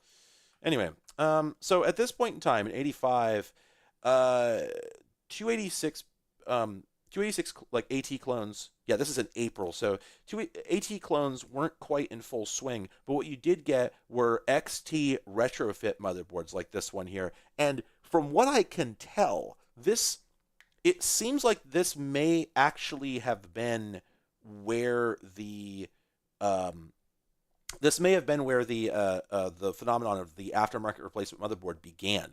I don't know that Turbo XT boards were all that common. I think because again, like it wasn't until '85 that the PC clone, the 100% compatible clone, was actually really viable.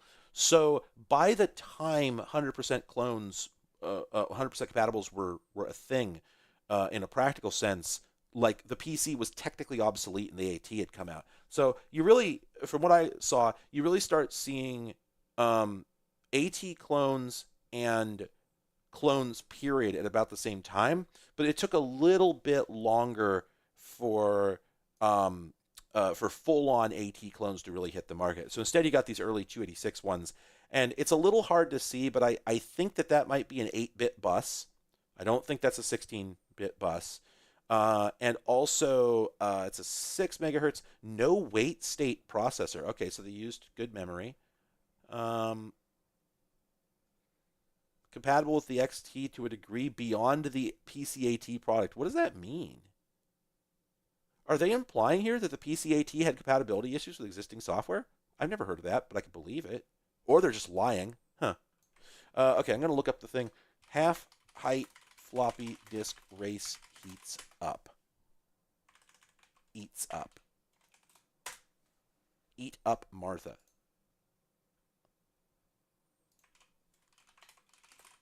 Please be OCR'd. Thank you. Oh, huh. Whoa! Holy shit. Is everyone getting this? Whoa, Canon, you didn't have to, but you did.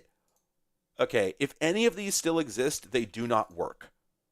I'm saying it now. I'm in another window over here. I'm looking this up. There's no way. There's no way these actually made it to market. Canon MDD 422. Yeah, no. Well, there's none on eBay anyway. Let me gongle this. Quarter height floppy drive. Yeah, let's go, boys. Oh wow, yeah. If you Google this, there's just like no results. Wait. Oh no. Okay, sorry. I thought I'd found one, but it was actually a combo 3.5 and 5. Oh, hold up. Womp womp womp womp womp. Bam. Canon actually got one to market. Would you look at that, sir? Sir? Sir? Sir? There it is. It's a little chubbier than the other one. Like it's probably it actually. Oh, that's a proprietary bezel. That wouldn't fit in a normal PC. So okay, your Sharp PC 7000 has that Canon dual drive inside. Let's take a look at that. Wow, that's quite the device. Ooh, and that is. Oh, look on the side. Yep. That is exactly what this drive is out of. Look at that. That is the exact same drive. Here's a better picture. Yeah, so remember when I said that this was built for one specific machine? That's definitely proprietary. But what a cool gadget.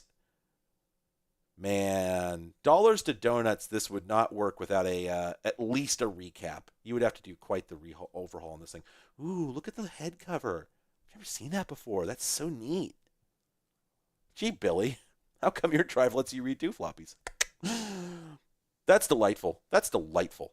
Um, yeah, look at that. It's not even quite the size of the original IBM drive. Wow, look at the head design. They've got it. They've got it built into a metal shield on both sides. That is so cool. This is such a well-made drive. Okay. We have a part number on this thing. MDD 413. I'm really curious. Does anybody have one on? Okay, nobody has one on the eBay. Let's see if there's a Sharp PC 7000. There is, with manual, with disk, works. Ooh, these are a little pricey. I don't really need one. I'm just spinning my wheels here, but Windows shopping, right? Ooh, that's not a very good screen. At least it's backlit. I realize you cannot see this, but you already saw the PC 7000, so uh, it's what you'd expect from a portable PC of this era. You know, it's gonna run programs okay. I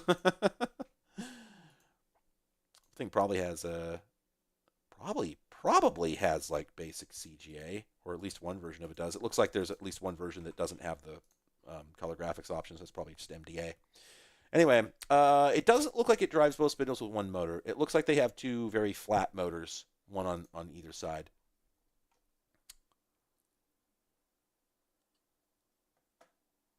Man, man,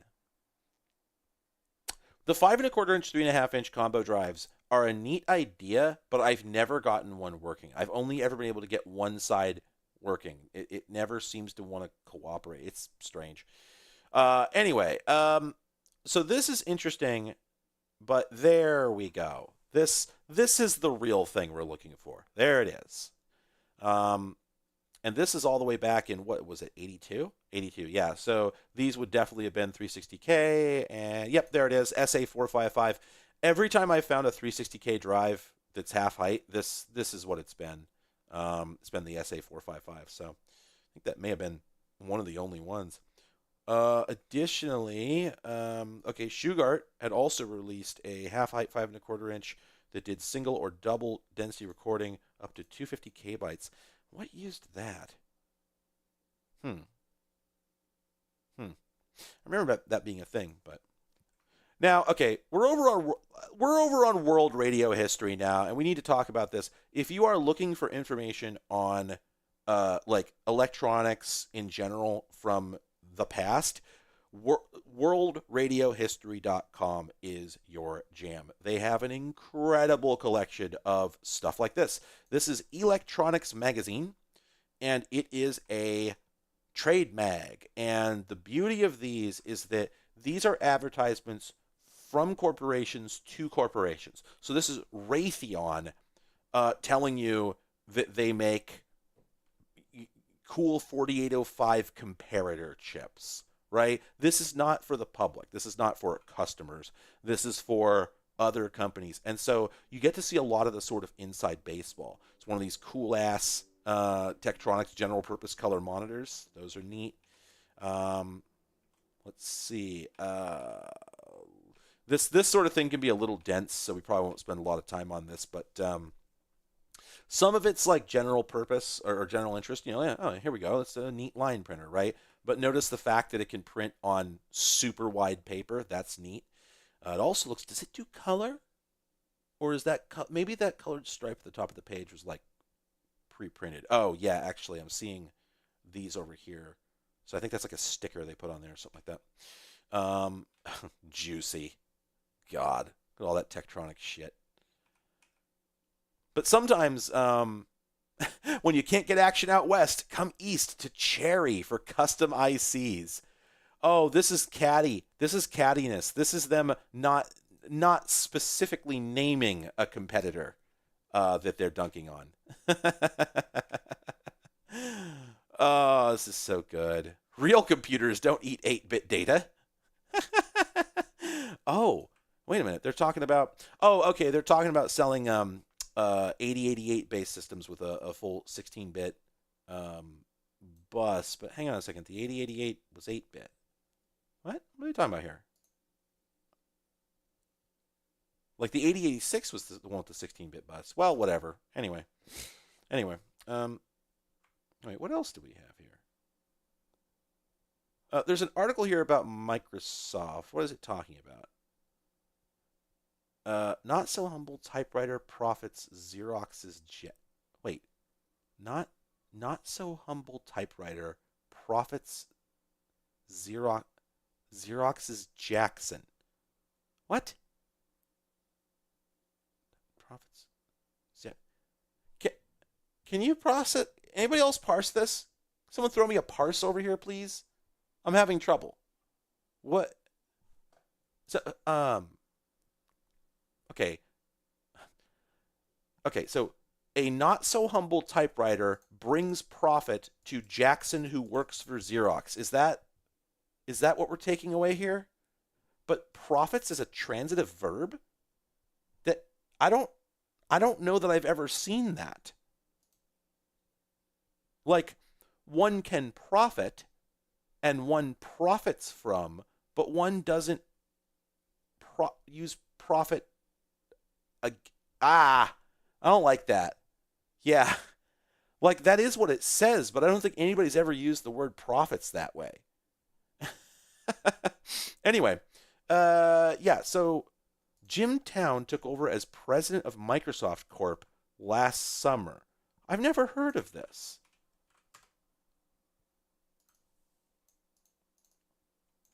Who the hell is Jim Town? Ex Microsoft president? Yeah? Oh, okay. I think. Oh, he was there very briefly. He was there for like 2 years.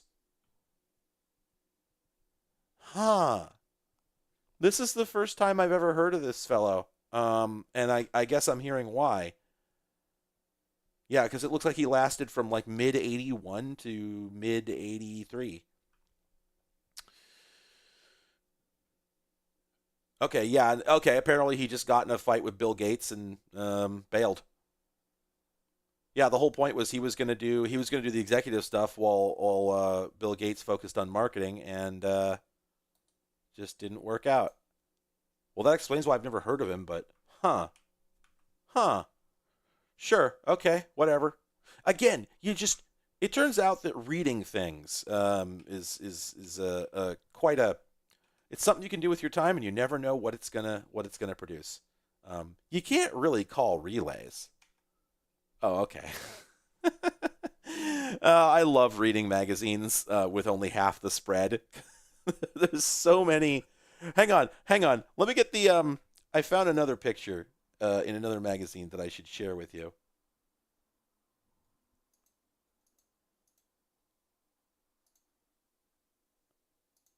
Let me locate this here. Um, Shit, who'd I send this picture to? Okay, one moment, one moment. Ah, it's been like several weeks. Oh, right, right, right. I forwarded it. Okay, it's worth it. It's worth the wait. Don't worry. Don't worry. It's worth it. Damn it.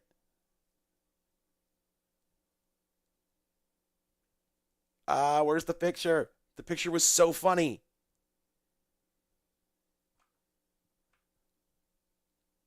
Oh no. Oh no. I'm in hell. Oh, there it is. I found it. Oh, thank Christ. I was dying. Okay.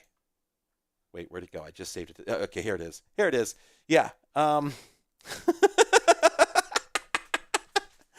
lost my shit so hard when I read this. And I didn't save the other side. I don't know what the other side said. I put that somewhere else. No matter how attractive, they mean nothing. Sound and Fury. Here, let's see. Can we find this again? Probably not.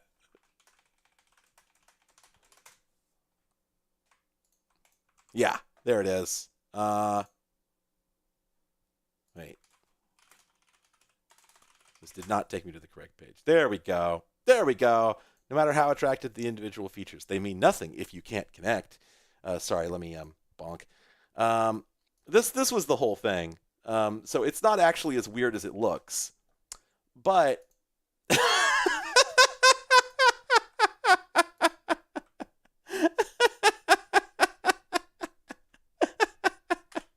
it's good. We love a good joke. We love a good bit. All right, let's finish. Oh, this is funny. This is a really good. This is a really good title. Gunfight at the AT Corral.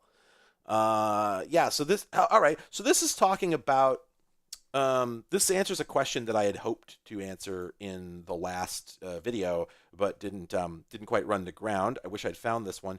Basically, that by April '85, nobody was quite making an AT clone yet. But it also says that IBM themselves were failing to meet their production quota. So, in fact, there are a lot of people who might have bought an IBM when like an actual IBM, if they had been able to satisfy all their orders. Um, so that's interesting. Also, yeah, the K Pro 286i. I think I read that this was the first or nearly the first 286 clone that came out, and I think it was just a little bit later. So K Pro 286i.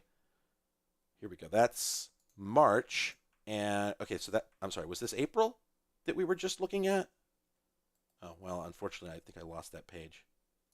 Yeah, I did lose that page somehow, but I think that was April we were just looking at a moment ago. But here we go. In March, K-Pro managed to get this thing to market.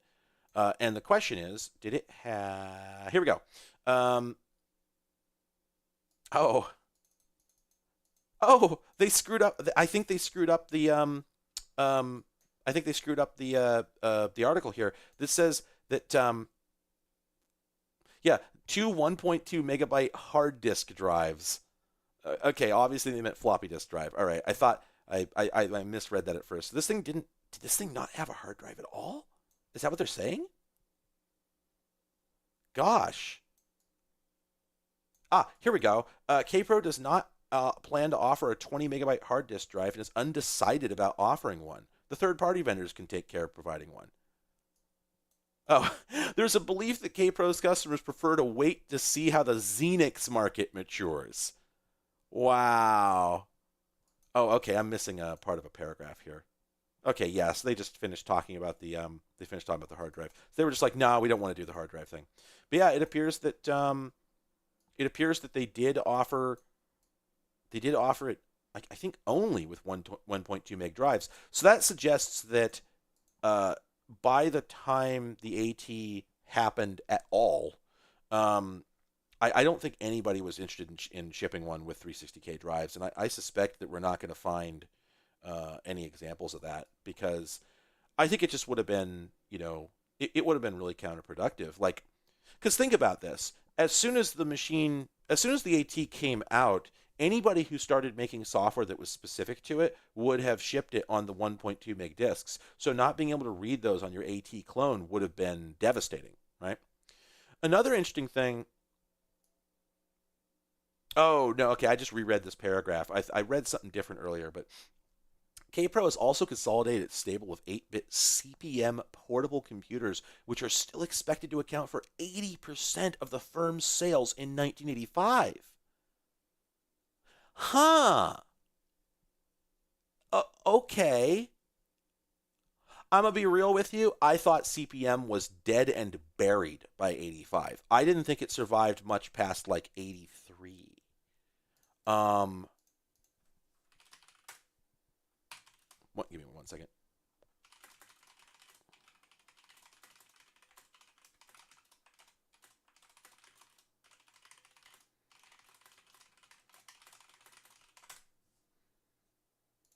Okay. Sorry, I had to send a friend a message. Anyway, okay, this has revealed a lot of interesting things. A lot of interesting things about this era. Oh, wait, what is this? Back for another try is the redesigned Robbie, a desktop CP/M computer first introduced last summer, withdrawn from the market because of disk problems, reintroduced at $22.95 with a controversial dual 2.6 megabyte floppy disk drive. What? What is the K Pro Robbie? Holy shit! What? What in the fuck? This computer didn't exist until just now. It was created by me reading about it. This is a fact.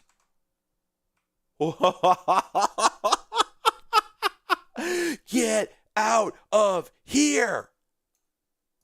Holy shit!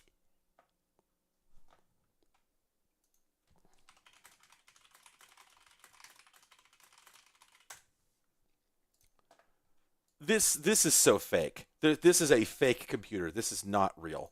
Um, Good lord. So, okay, why are the two serial ports labeled serial data I/O and serial printer output? Why, in general, does this computer that came out in, it sounded like 84? Why does this thing look like it's from 1977? Like, it's got like J3, J4, J5. Like, what? Nobody was doing that anymore at this point. I guess I'd have to look at a Kpro CPM machine to see, but like, that is super weird. But also, are they saying these are 2.6 meg drives? Those have got to be what? That's what, 8x? That's a lot. Now, real quick, I'm not just gonna pirate this person's YouTube video. But oh my God, it's only a minute and a half long. Okay. Well, I guess there's not that much I can do about it. So okay, push button eject on the floppy drives. That's dope. Let's see. Does it? It does work. Okay. Yeah, that sure is CPM. Um, Man, I gotta start collecting CPM stuff. All right, so what does this say? Same motherboard as a K Pro 4. Yep, had 2.6 meg HD floppy drives. Floppy drives were notorious for failing as they literally scraped the media off the disk substrate. Huh. Huh. Wow. That's that's really something. Yeah, this looks like a fake ass computer.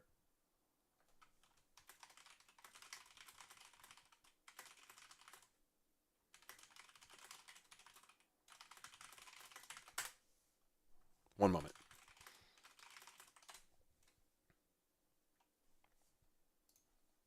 Yeah, okay. That's wait, so the K Pro 484 is the same kind of floppy drive?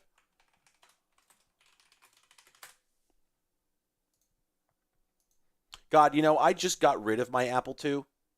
I forgot there was a CPM card for it, but I think I want to get an actual like S100 bus machine if I'm going to do it, you know.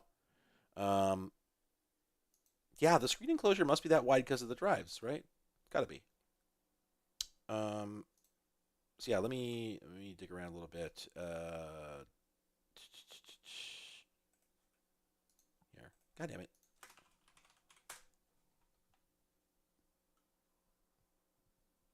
Okay, so the 4X and the 12X both have the 2.6 meg drives that were the same as the, okay, so it's the 4X specifically. It looks like is the model, and I am not logged in on VCF. That's about right. Well, that's fascinating, but yeah, I expect if I got one, they'd probably be dead. No, I just got rid of the Apple II. I just disposed of it the other day because the power supply was dead. It had a broken off key, and um, bu- bu- bu- bu- and something else. There was something else about it. If I'm gonna do Apple II stuff, I probably want to get a 2E, and I don't think that was a 2E. And I just want to get one that's working. But really, like, whatever. I'm just gonna. I'm not really into the Apple II in any way that's not satisfied by the 2GS. What I would rather do is get myself a desktop S100 bus machine. That's really like the correct CPM experience. Um, just for kicks, I'm going to simply look up CPM computer on eBay. Yeah, so okay, the trouble with these is like as I understand it, um these Kpro machines, these are neat, but the problem with them is I do they have any expansion? It's not been clear to me whether they um actually have like an S100 expansion bus. I don't think they do. And I mean, there's no expansion slots or port cutouts or anything on the back. So, yeah, it sure looks like they have no expandability, right? Whereas an actual like a desktop, S100 bus machine, here we go. Well, this I think is a new make, but ostensibly this is the oh, actually, I'm talking about. I had a standard Apple II. I think it was either it was an OG or a plus, I think, but I don't think it was an E.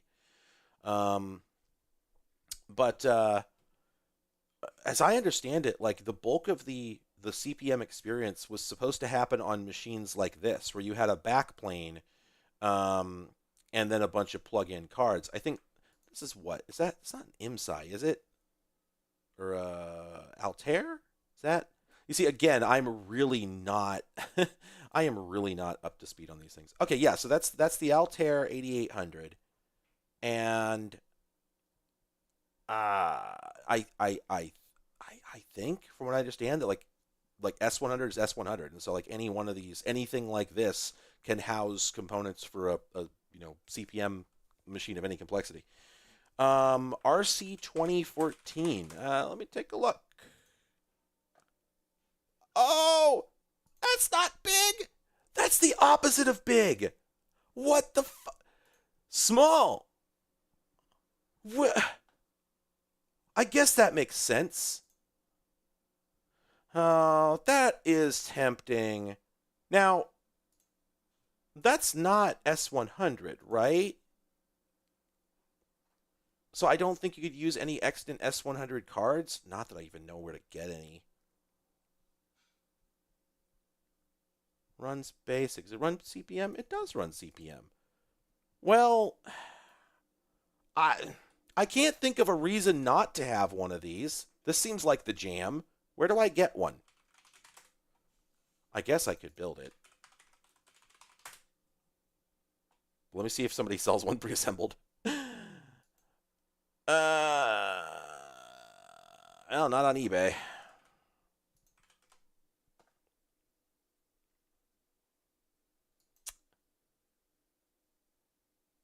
Kyle, that's a valid point. I guess maybe the S100 was sort of the before, the early days. But yeah, I mean, like given that the K Pro was so huge, let me think about this. Here's the deal, right? Like I'm interested in the idea of digging into CPM, finding what it was all about, getting some software for it. I've done some of it. I actually own a Sony SMC70, which I'm fairly proud of. It's a pretty neat computer. Um, if you look it up, the fourth image is the one that I took. This is my unit, and this thing is beautiful. I I love this computer so much. It has a really weird design where uh, this and this and this and this are all separate modules. So to open this thing up, you have to unbolt the top. You take this off, then you can undock this slice here, and then I think the floppy drive can go back on. The slice in the middle is optional. So much like the PC Junior, this thing grows when you add parts to it, but it grows in both directions because it also has slices that dock onto the back. It is really weird. Um, and it works. Yes, it is for video production. So the SMC 70 was originally sold as a just home computer. I don't think anybody bought it, and then it got sort of repurposed as a video titling device um, for video production purposes. And here's the thing: I don't know how the hell it works. Um, I have one. I have the software for it, but I have no documentation. So yeah, like if we read this, this advertisement for it, this is really old. This thing is from like '82, I want to say. Which, by the way, you may have noticed that it has 3.5-inch floppy drives. This is, I think, the second computer that ever shipped with a 3.5-inch floppy drive. Because remember, it was a Sony proprietary thing originally. In fact, it is so early that the drives actually say on them auto shutter. And the reason for that is that there was, theoretically at least, a version of the 3.5-inch floppy where you had to open the metal shutter manually before putting the disk in and then close it again. Um, and I'm a little unclear on whether any of those actually shipped in a product. I think that Sony had prototypes, but I'm not sure they ever actually sold. Um, and the discs let me. We could probably find a picture of it here, but there was a there was a really early version of the Sony floppy that the if you actually find one that has the manual shutter on it, what's interesting about it is that it's rounded. I don't know if I can find a picture of this. Here we go. Or at least yeah, there we go. The window in the disc shutter is rounded. It really it's a really interesting decision that I think would have impacted like the way that we think about this thing aesthetically. I've never stopped thinking about the auto shutter disc or the manual shutter disc. But I'm now seeing this. Oh, I see. This actually is an auto shutter disc. So even before they went to the square window, they'd already switched to the automatic shutter. So I'm not convinced that manual. Oh, okay. Tech Tangents has a video on a system that had manual shutter drives. Okay. So it did happen. I was never sure. CDI dot. Oh, I did. Yeah, YouTube did offer me this video, and you know what? This really illustrates it because that is very obviously the same. Yeah, you can see these are the same drive. The only difference is one says auto shutter. So yeah, I can believe that this thing must have come out the same year or like the year before. And yeah, what a neat thing. Anyway, so I own one of these and it works perfectly. And I have played Rogue, CPM Rogue on it, and it works great. So the problem is that just loading something up and playing a video game, while a little entertaining, I don't consider to be an adequate, historical coverage of the device, and I would like to do that. There are very, very, very few videos on CPM, and insofar as they do exist, they tend to be from, and I'm sorry to put it this way, but the sort of people you'd expect them to be from, which is to say people who have knowledge but no presentation skills, which is unfortunately such a common thing with the more obscure elements of computer history. It's one of the reasons that I wanted to start covering the stuff that I do, because there's a lot of topics on which there are people out there that are knowledgeable, but they're not able to present that knowledge in a way that has mass appeal, and that's not good for any of us, right? Unfortunately, it's a bummer. I hope that they get better at it for everyone's sake. But for the time being, unfortunately, there's certain things like old Unix workstations and CPM machines and a number of other topics. There's just nobody out there who's doing like really digestible videos. It's often just like, here's a shaky phone cam while I talk about the thing without like starting at the beginning, not giving the context, etc. And I don't blame anybody. It's not easy, right? Don't get me wrong. Like it's not easy, but it just means that there's a clear field there for somebody to do it, and I'm going to try to do it. But if somebody else does first, I won't be surprised. Anyway, yeah. So I did see the thing. I guess there was an RC Pride computer. Here we go. RC 2014 Pro Pride. Oh, it's gay. I love it. That's pretty good. All right, I'm gonna have to back burner this. That's pretty cool. I definitely want one of these things. Wait, are these? Yeah, they're out of stock. Okay. I definitely want one of these things, and thank you for the suggestion. That seems pretty affordable, and yeah, I might actually do something with it. Anyway, so going back to where we were. Right. So I was telling you know what? Oh my God, we got so sidetracked. I was telling you a story about the IBM PS1. Let me finish that story. So, for anybody who, because at this point we've moved completely off the topic, so let's go back to it. God, I don't even remember. Oh, right, I remember. The reason we got sidetracked is because somebody was asking when the 1.2 meg floppy disk became a thing. So I think we ran that more or less to ground. Okay, so the other day I go into the used computer store, and there's a PS1 Consultant Model 2168. And it's the first PS1 I've ever seen that looks good. I actually like this one, and so I'm a little tempted by it. And one of the neat things about it is it has a typical for the time U-shaped single piece case, but in order to open it, you remove two screws, one here and one there, and then you grab the handle and pull forward, and the entire thing, faceplate and all, comes off as one piece. That's kind of neat. But then you get inside, and things sort of get neater. So, sir, now why would it be that big? There's just no reason for it. You're covering Clive. Please stop. Okay. So this is the inside of that machine. And at a glance, it just sort of looks boring. Like it's just sort of, okay, yeah, there you go. It's a baby AT machine. What's there to write home about? Well, uh, let me see a PS1 2168 back panel. Let me see if I can find you a picture here because there's something that's not immediately obvious about this system. There we go.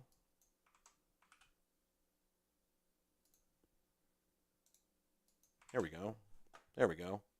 Boop, boop. Yeah, so look at this. Look at all these built-in ports. It's got serial, it's got parallel, it's got video, it's got PS2 keyboard and mouse, but then it also has card slots, and they're not rotated. The card slots are still perpendicular to the board. How'd they do that? How'd they do that? Well, the way they did it is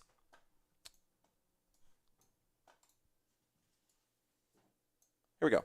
So there is a mezzanine board that just juts the it just gets the ISA slots up away from the motherboard. It just elevates them by an inch. That's it. And there's nothing wrong with that, right? Like there's no difference between this and LPX except that this one it's literally a riser. It just rises the slots. But let me also point something else out that may not be immediately obvious. If we go back to this previous image, it's actually not super obvious there either, but that's 8 slots. That is 8 16-bit ISA slots. This thing is incredibly expandable. You could put like, I don't know how many machines I've seen, period, with this many ISA slots outside of servers. This is a tremendous number of expansion slots, and that's on top of having, standard 72-pin memory. It's nothing weird. It has a 486, but supports Pentium upgrades apparently. It has a, it's got a full array of onboard hardware. But then, and this is the wildest thing, and only some people are going to get it. Are you seeing this? Are you seeing this? This is hot fire. For a computer of this era, this right here, this is hot fire. Look at that. A coin cell. It's not a Dallas. Saled. This thing is from like 1990, 91, and it's a goddamn coin cell? Are you shitting me? Get out of here. This thing is so nice.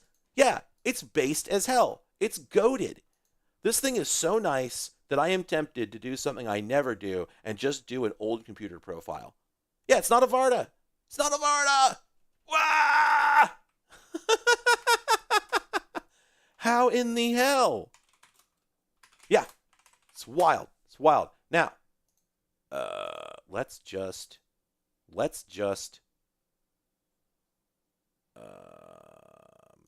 sorry. I want to find out exactly when this thing came out, but because I'm wondering if it's later than I think it is. That's the thing. Boop boop boop. Boop. There we go. I thought that this machine was from like 1991, but I wonder if it's later. It might be. The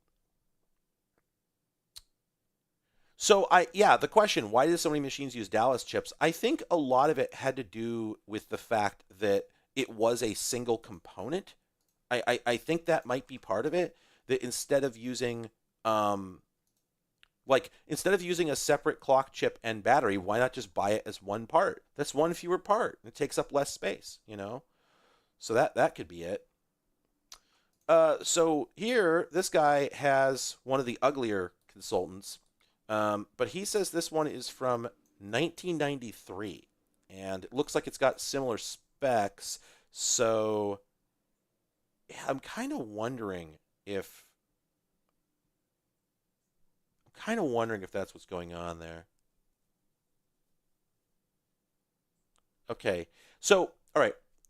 I'm going to go ahead and say 93 does sound right. I'm thinking that that's more accurate. But still, even for 93, the coin cell was not yet universal. It was still pretty common to have a Dallas. I have multiple machines from that era with Dallas clocks. So it's a really cool machine, and the neat thing is it's not worth a damn red cent. It's really not worth much at all.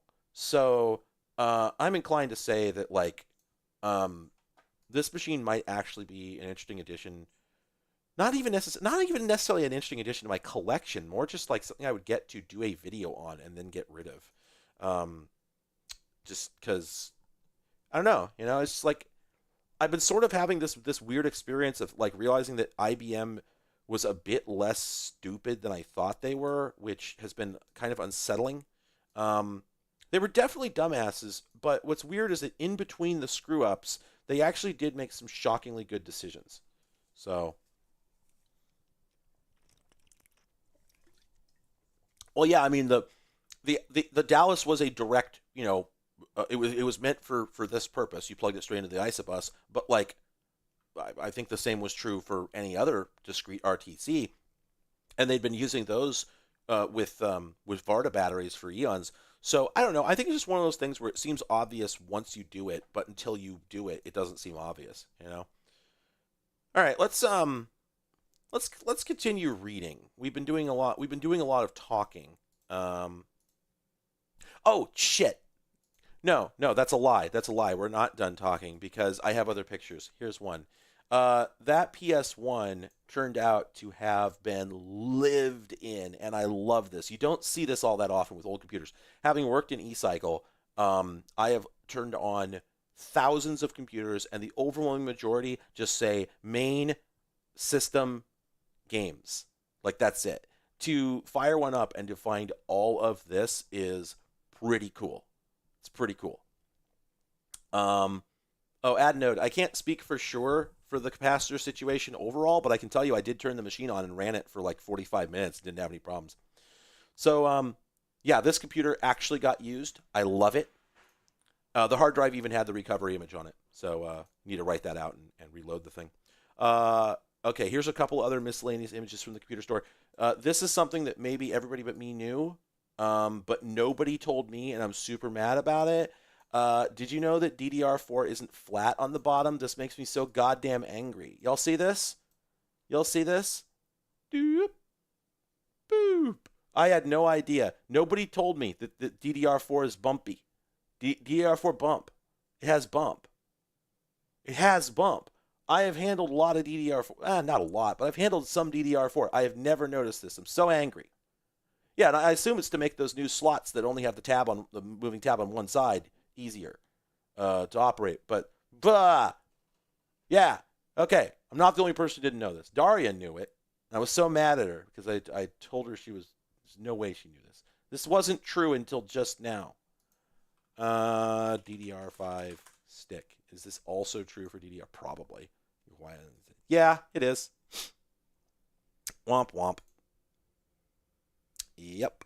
Tall form factor. Yeah, so apparently RAM isn't square anymore. I hate it. Makes me mad. Oh, God damn it. I need to sneeze. Come on. Sneeze. Come on. Damn it. Ah. Well, anyway. And then one other thing that was weird is I opened up a little guy the other day, a Dell Weiss 5070, and it had an NVMe drive in it, or at least an M2 drive. And it had something I've never seen before. It had an activity light. Y'all see this? There's an activity light on this SSD. Who does that? Who does this? I've never seen this before. Are you kidding? What the hell? Wah. And like it's an A Pacer, which is an industrial brand. So I don't know if that's relevant. Okay, and then the final thing at the used computer store. I wish these pictures would come in smaller than this. It'd be really nice. I mentioned this earlier, but I'm mentioning it again. This Answer Smart Power. I took a look at this and I'm like, that's a hilariously dated looking package. and and I was going to put it down, and I thought, wait, I wonder how dated it is. So I started looking at it, and I discovered that yeah, it is a this is a box for an aftermarket baby AT power supply, aka LPX power supply, which is terrific, right? Because we get this whole business. Love this. The actual the CAD drawings is delightful. Um, Also, I discovered that it's a 40% collar. You see that 40% collar, 80% quieter, 100% smarter, and then it's misspelled. I love it. It's so good.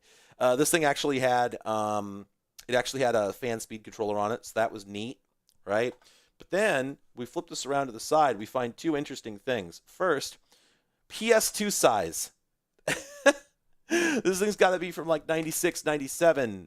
I don't know, maybe a little earlier, maybe like 94, 95. But PS2 size, that's hilarious. Also, oh my god, well, I got the camera angle wrong. I didn't realize this, but Antec, it's made by fucking Antec. Apparently they used to do business under the name Answer. I didn't know that. But yeah, it's made by Antec Inc. Hence Noise Killer, which I remember seeing on later Antec supplies. So check that out. Delightful. Um, Also, I did not buy it because it turned out that it wasn't what it said it was. Somebody there was a dead supply in the box, so bummer. Anyway, all right, cool shit. If I do say so, I do say so myself. Let's look at some more stuff. Um, you know about computers? Anybody hear about computers? All right, so we're back in PC Magazine, August 1989. I didn't even realize what year we were looking at. Um, so we still got a number of companies selling 286 machines at this point. Obviously, 386s are only really starting to come in. They'd only really started popping off in like 88. So this is kind of interesting because we we immediately see like relatively low prices for these 286 machines. So a 12 megahertz 286 machine with a half meg of RAM and a 32 meg hard drive was $1,200 at this point. That's pretty cool. Did this come with an operating system? I'm suddenly realizing I don't think it did. Yeah. It says it's DOS, Unix, and OS2 compatible, but it doesn't actually say it comes with one. That's interesting. Um, Here we go. And they sell, okay, and they're selling 386s for $2,000. That's fairly affordable. There was something else on this page I was curious about, though. Ah, here it is. Concord Graphics Workstations. Now, I think all they're saying is that it has a high resolution graphics card. And yeah, 800 by 600 in 1989, that's pretty impressive. Not unique, but that's pretty impressive.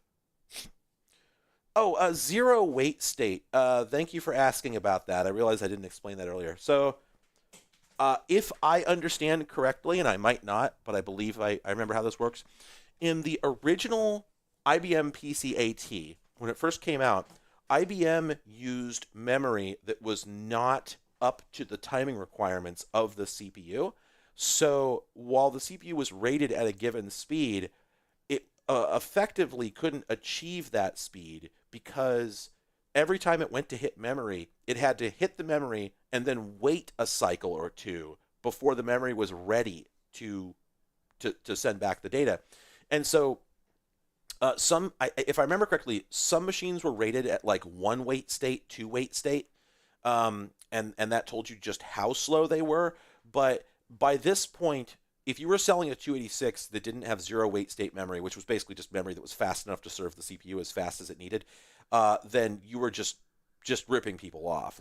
But they had to say it, right? Because if they didn't say it, then someone might think that they were getting a machine with wait states. So I don't think it was really relevant anymore by 88. I think everybody had switched to the faster RAM. But it is sort of fascinating to think that, so I guess I was going to say it's fascinating to imagine. Right, yeah, as Neil Moore just said, this is exactly what I was going to bring up. That, modern memory comes in a whole range of speeds, and so that obviously means if you're running anything other than the absolute top of the line maximum speed RAM, then necessarily there must be wait states. And I'm guessing that even at the fastest speeds, there's still wait states. But we're still talking about machines that were slow enough that those wait states were perceivable. You know what I mean? Yeah, so the 3D6 theoretically eliminated wait states, but I have run into a machine that had them because it was just like ultra mega cut rate. That was pretty hilarious. Um, right, that's the other thing. Modern CPUs have lots of cache, so you can load more into memory. So as long as you anticipate what you're going to need effectively, then you can get a lot of stuff out of memory and then work with it for quite some time while more is being retrieved. And remember that in this age, there was no such thing as L2 cache. CPUs had their built-in cache, what we would call L1 now, and nothing more. So that's an important thing to remember. Yeah, so when did wait states come back? That is a really interesting question. When did wait states come back? Ah, gosh, it had to have been up in the 386 had no L1. Wait, hang on, no L1? I mean, it had instruction. Uh, really? I could have sworn that it had a little bit of cache.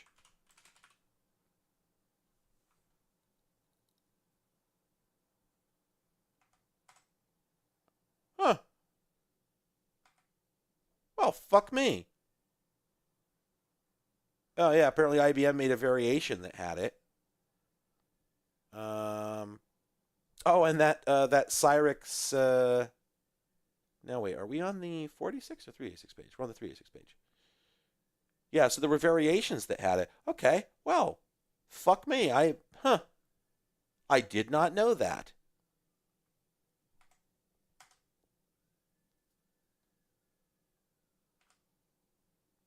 This is something that if I were doing a proper video, I would have researched this, but it's still always embarrassing. It's just a little embarrassing to feel like, wow, whoops. I feel like I should have known that. Huh. Well, look at that. I mean, it was early as hell. Ostensibly, yeah, development began in 1982, so memory was still expensive as hell. Um, well, thank you, Snap Oversteer. By the way, Snap Oversteer, is that a reference to anything? Because that's like a Detective Comics ass name. Um,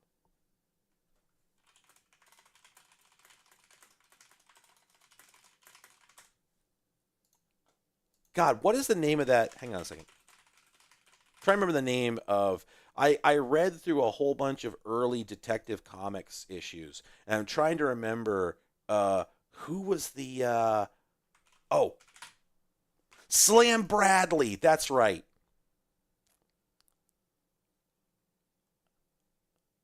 Let me find. Oh my god. Oh, the wiki page for this just has a section that opens with Slam Bradley's comics have a long history of racism. Well, the ones I was reading were like didn't seem particularly egregious for the era. But anyway, the Slam Bradley comics were extremely funny for a brief period, but also excellent name. All right, all right. What are we doing? What are we doing? Um,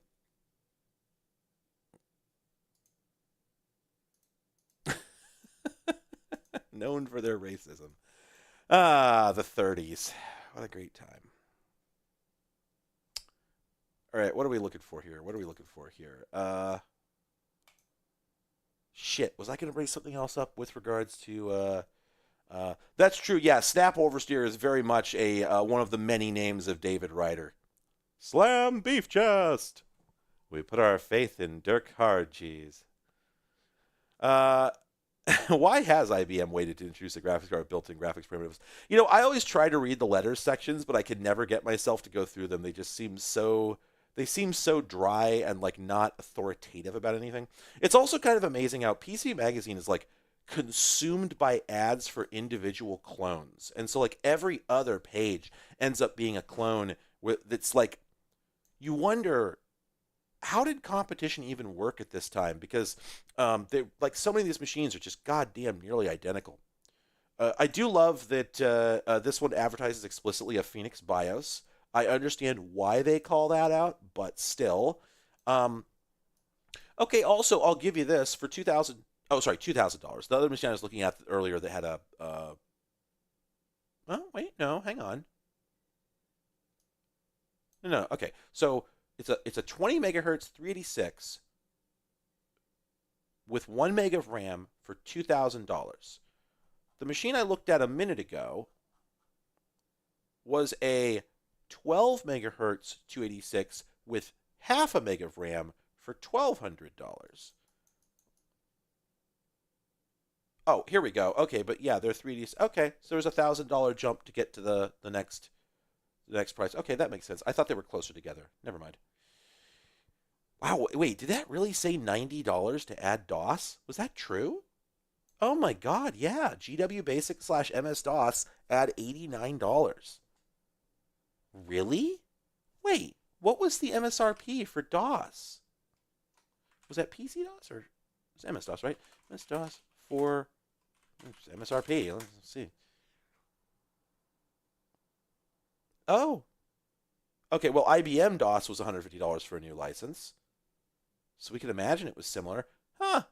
I have to admit, I I didn't think it was quite that. I thought 50.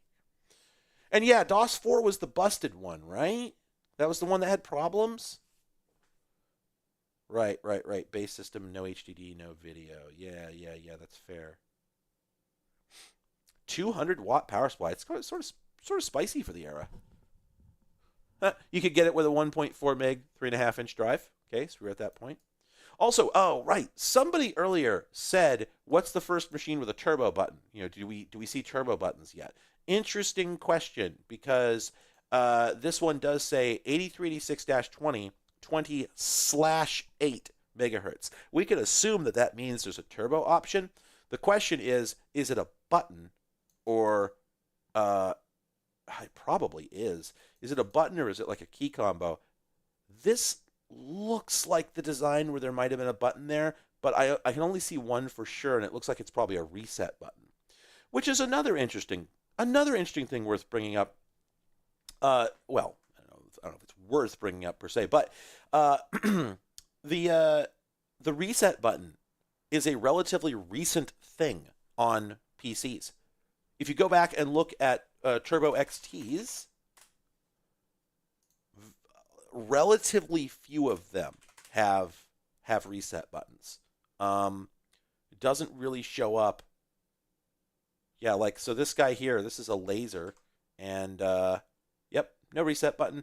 In fact, yeah, this has a turbo indicator. It says high speed mode, so this has a turbo indicator, but it has no reset button. Um, this one, on the other hand, here we go. This is a 10 megahertz XT, and this clearly has turbo and reset. But then we get to this guy. This is a Hyundai, no reset button. This one here, I think, has that's either just reset or just turbo. Oh, actually, no, I'm guessing that switch right there, that's going to be the turbo switch.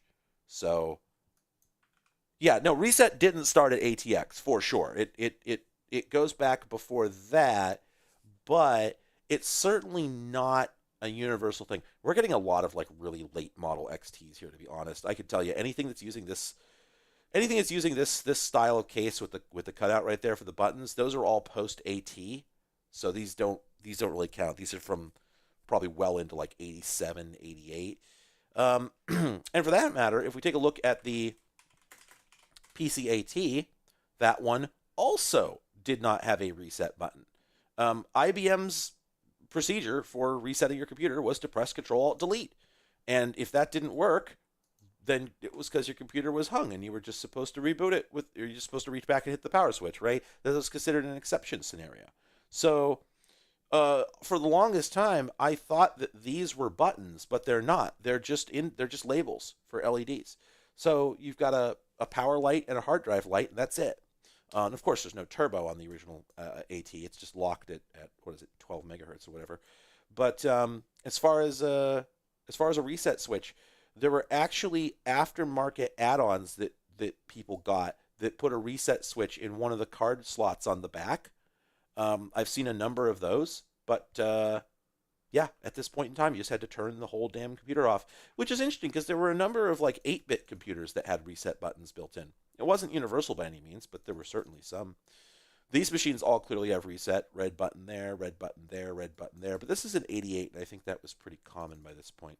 As for when the turbo switch appeared, that's a good question. That's boy, that I think that would require a lot of digging because I imagine it's something that several companies probably figured out at once. There were probably people. I'm sure there were people who got new computers and then just never turned the turbo on. You know. Um, by the way, this is something. Does anybody know what a Gantt chart is? This is something that I've always been curious, like, because these things show up incessantly in old computer magazines. They look like this, and I think it just refers to this phenomenon of basically laying out a schedule this way, going like, okay, so we're gonna these overlapping timelines.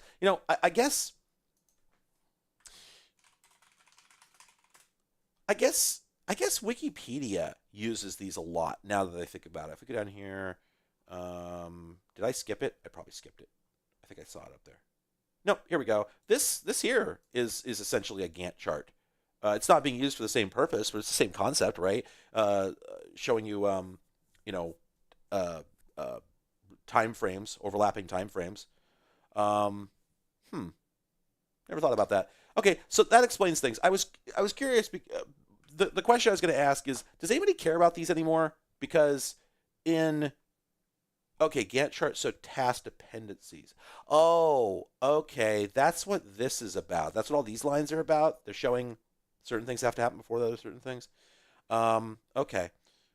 I had never heard of one of these or seen one of these things until I started reading old computer magazines, and they are all the fuck over the place. They are everywhere. And there's companies making, like this here, this is a Symantec product that does absolutely nothing other than generate Gantt charts. That's all it does.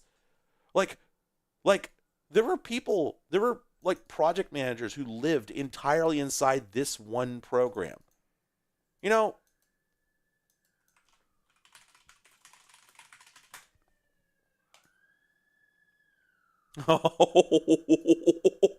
you ever just get punched in the gut? You ever just get obliterated by a screenshot of a program? Holy shit! This is so strong. We got any other pictures? Whoa. This is making me so uncomfortable. Look at this damn program. This is soft. This is programware. This is software. Oh, it's so dense. My mouth is filling with chalk dust. I am becoming a marble statue. I am over 100 million centuries old at this time. Yeah, this is program. A program is happening. Oh my god. Like, it sucks because you can't you can't really like you can't say it's bad. It's impossible to say this is a bad thing. This speaks for itself. This is a great idea. Um, but it oh man. I don't know. I don't know. Oh. Here's the thing. Here's the thing. I'm gonna tell you. The way that I've always pictured this stuff is that these are programs that, like, there's somebody who spends all day long staring at this and working really, really, really hard on it. And then when they're done, they produce one of these charts, and then every single person they show it to is humoring them and not actually paying attention. And the moment they're out of the room, these charts go in the garbage. That's what I picture. You know, like it it seems really it seems really practical, but like you would never be able to get anyone to care about the work that you've done in this. It feels like. Uh, And I guess if I guess if it's just for yourself, you know. Oh wow. Okay, it makes sense that the first version of this would have worked under Windows 2, but man, you don't see very many programs that explicitly target that. I mean, they existed.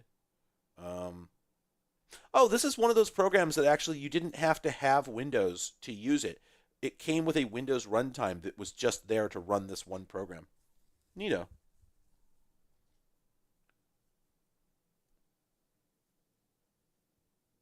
Yeah, I guess yeah, Computer Associates just made an unlimited number of programs, an infinite number of programs that were just basically this. And like yeah, like hypothetically, if you could get multiple people to actually bother to use this, it'd be really productive and useful. I just oh man, the one corporation I worked for, it never happened. I'm I'm absolutely projecting here because I did very much see these people like going to great lengths to come up with project plans and whatnot and procedures, and then just get utterly ignored. And it was depressing. However, a lot of the time they were really wasting our time, so I didn't feel too bad about it. Sometimes, however, they were doing like you go like, wow, if people had actually paid attention to the project plan, then things would have been easier for everybody. But it just first you first an employee has to give a shit at all beyond just getting through their day and punching out, and nobody at that company did. So Smartsheet sounds like a Lotus program. Was it was it a Lotus? This no, that's Smart Sweet. Okay. Shit. Or oh, I'm sorry. Is this a modern application? I just realized maybe you're talking about a modern application called Smartsheet. I assumed we were talking contemporaneously. Oh yes, there we go. Yeah, this is the same thing, same but different. Oh, that is hmm hmm uh dense material design ass UI. All right, all right. Let's look at some other pages. Um, oh, Reflex. Who makes this? Borland. Okay. By selecting commands from Reflex's menus, you can create, display, and edit multiple views of a database. Oh boy. Yeah, no, I believe you. Jeez, I can't even parse that. Oh, an ad for the or a ad quote unquote for the Compact Desk Pro 3D 633. Okay, cool. We're looking for pictures. We want to see pictures. Oh, okay. Well, I didn't know that. So this style of the Compact Desk Pro, I didn't think they'd adopted this until the early '90s. Let me just actually no, we'll go to Goog. Compact Desk Pro 386. Yeah, here we go. No, give me a better picture. Give me a better picture, though. Please. Please, sir. There we go. That's good enough. Yeah. Yeah, there we go. So yeah, this style of chassis to me really looks like, you know, really looks like it's from like 90, 91. But yeah, looks like I guess this is available in 89. I wonder if this was the first one to use this case. The Desk Pros were really neat, but they had sort of some problems in the sense that I don't think any of them. I think they were all proprietary in a way that was not um, outside of LPX, which I don't. Was this LPX? I wonder if this was LPX. I'm suddenly looking. Where was that motherboard? I just saw a motherboard. Okay. No, I don't think it is actually because I saw this slot hanging out over here, and I thought that I'd found another LPX machine, but no, there's the perpendicular slots. Yeah, this okay, 386S. Yeah, this is the one we were looking at. So, do I think that's a proprietary motherboard? Hmm, I'm not sure. I haven't been able to get a look at the back of it.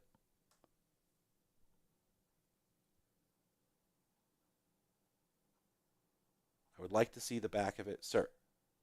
Here we go. Oh yeah. Oh, okay. No, that's proprietary. There we go. There's the board. That's definitely not LPX. So yeah.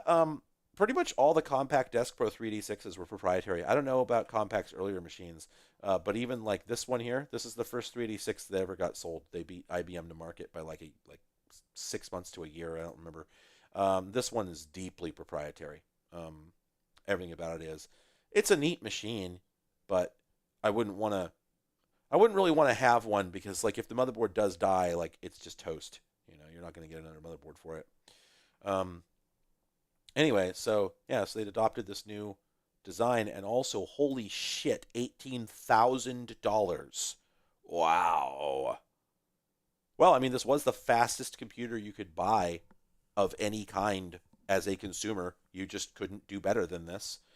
What's interesting though is, oh, I see. Sorry, I saw these much lower prices over here and on the sidebar, and I'm like, what the hell? And I just realized those are for components. So they're saying, Jesus, a 2 meg memory module was $1,300, and then each additional floppy drive was 275. That seems a little spicy, huh? Yeah, and an ESDI controller too. That's a nice ass machine. That is wild. Um, $18,000.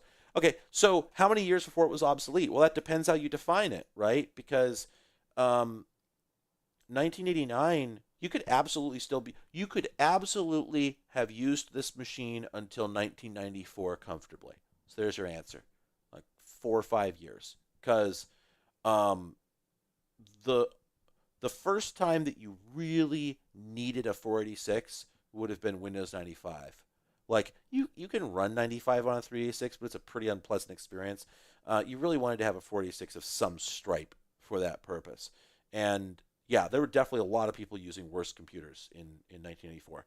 And there were also people who continued using 386s on Windows 3 or DOS well into the end of the decade. If you were happy with your software and the hard drive didn't die, yeah, you could buy this in 1989 and use it until 1999. It was actually pretty reasonable. It wasn't really until the internet that there was a mandatory upgrade cycle. That was really what made it necessary, because you couldn't reasonably run a web browser on this thing, and a number of other like network tasks would have been pretty tough. So um, yeah, like, and I don't know what kind of graphics card it had, but since I think it used a standard ISA bus. Oh, here we go. Shit, this thing did 1024 by 768 in 24-bit color. Okay, yeah, no, this machine was perfectly usable for a decade. That's your answer. Um, could totally swing that. Um, Yeah, I mean that's the refresh cycle for a corporation would be 3 years. But if you bought this as an individual, which a lot of people did, if you were like a lawyer running your own practice out of your home, I think this machine would have served you for 10 years. Absolutely. Absolutely. Um, so I think Compaq were really in their right minds here. And to wit, there are shitloads of these things on eBay. I can run over to eBay and buy one of these machines any day I want, which strongly suggests that they sold plenty. Desktop, wow. Despro 386S. I bet I can buy one right now. Yeah, there we go. Yeah, $117, so they ain't rare. There's only one listed right now, but I think they show up pretty often. Let's look at the completed listings. Huh. Oh, fewer than I thought, I'll admit. Wait a minute. Let's just. Maybe people aren't including the S? That's weird. Am I screwing something up here? I've definitely seen more machines of this type on here recently. Okay, that's a Pentium class machine. Oh, so they kept that case design for a bit. Well, maybe I haven't seen that many 386s. I mean, they sold at least some. There it is. Read them and weep. Oh, that's missing some parts, right? Or did they pull the floppy drives just to show the thing off? Because I think there should be floppy drives right here. Yeah, I'm pretty sure. Oh, wait a minute. Was the DRAM shortage still going on at the time? Probably. Yeah, I'm not sure that ended until the end of the decade. Oh, wow. Huh. Oh, I think this is in the setup utility. I remember having a compact CDS 524 from several years later with a setup utility that looked a lot like this. Used like a sort of a fake like lightly Windows styled BIOS setup program. But wait, does that mean that does this thing have? No, no. Okay, okay. I was gonna say it'd be wild if this thing used a if this thing had a built-in BIOS setup program because very little did back then. You have to put the diagnostic diskette in order to um, configure the CMOS. Um, no, yeah. Well, okay. So it's got a bastard battery, Tataran, but it's mounted to the side. So if you find one of these, it probably works. Yo, but can we talk about how they mounted this speaker? Is everyone seeing this? This is so cute. They've got these two little tabs hanging off the case, and then this sort of safety pin that bends around the speaker driver and pops under the tabs on the other side. That's delightful. Wow. I kind of love this thing, and the interior design is like so clean. I kind of wonder how you get the I wonder how you get the drive cage out in order to get to the motherboard. But it kind of looks like it just. Oh yeah, that just slides up and pops out. Hold up, does this thing slap? Hang on a second. Is this computer goated with the sauce? Let's do. Let's see. Let me see if this individual has a disassembly sequence.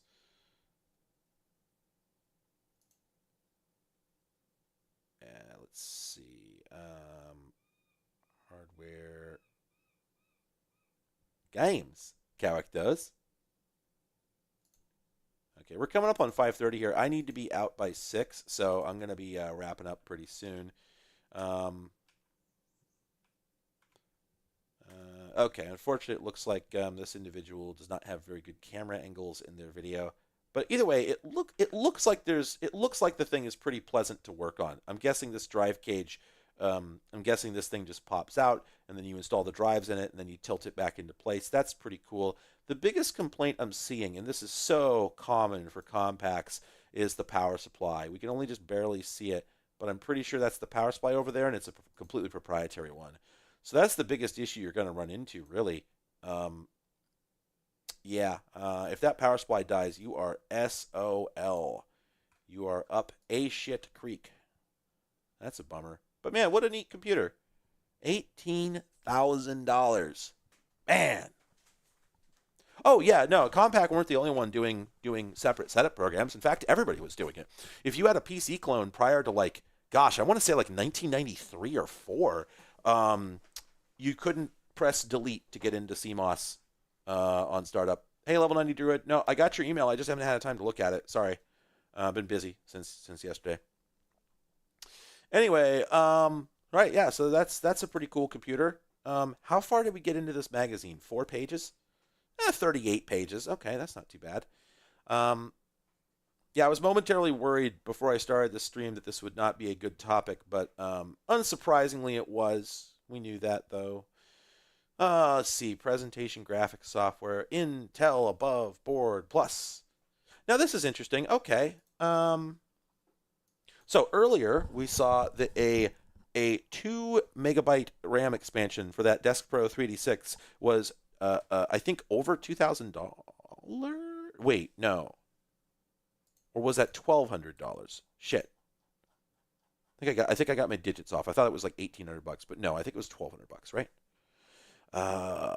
Yeah, no, I'm sorry. 2 meg memory module, $1,200, $1,300. Okay, my bad, my bad. This is not as impressive as I thought. Let's go back to this guy here. So, okay. Okay. Let's talk a little tiny bit about this situation. So, up through the late 80s, there was no standardized method of adding more memory to your PC above 640K. This was a big, ugly, miserable process that took a while to resolve because at first they were using various bank switching techniques, which I think was called XMS memory. Am I remembering correctly? Hang on.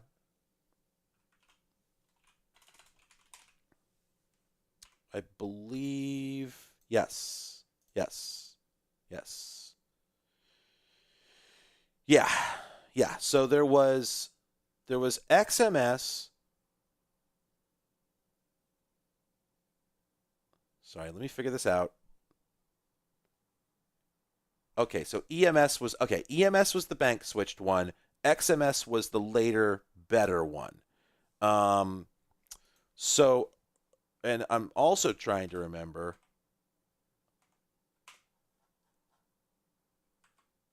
Um There we go. Okay, this was okay. So expanded memory was shitty and broken.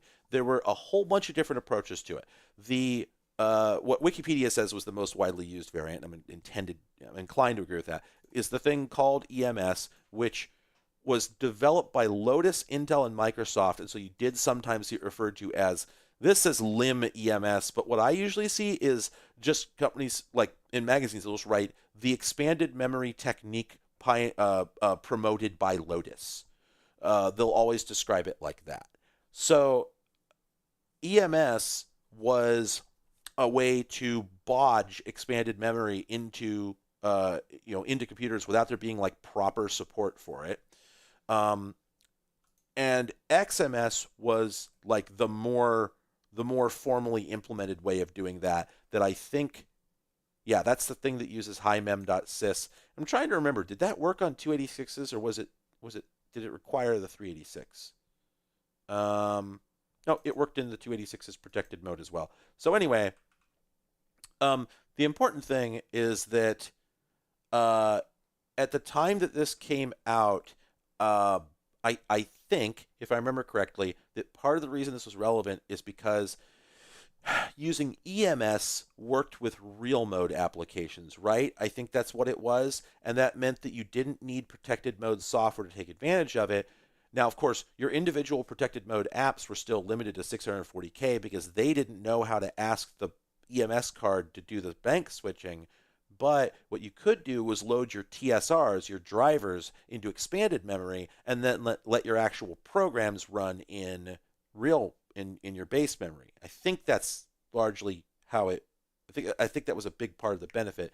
But there were definitely programs that took advantage of the full EMS capability.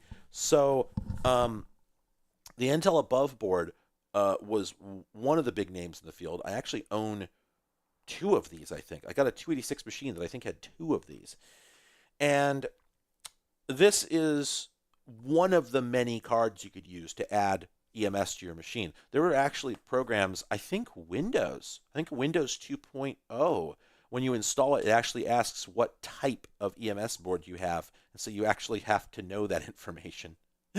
um, but this one says that this card is the card is either overpriced or a bargain. It's a bargain because it lets you use megabit DRAM chips to stuff 8 megs of EMS into a single slot. These are now the cheapest form of memory you can find, with prices plummeting below $125 per megabyte. Ooh, that's a steal. And then they're saying if you add another card to it, you can add another 6 megabytes. And in fact, I think the above boards I have both been upgraded. Um, but then, okay, but then they're saying that the actual MSRP seems overpriced if you buy it with the 2 megs of RAM installed.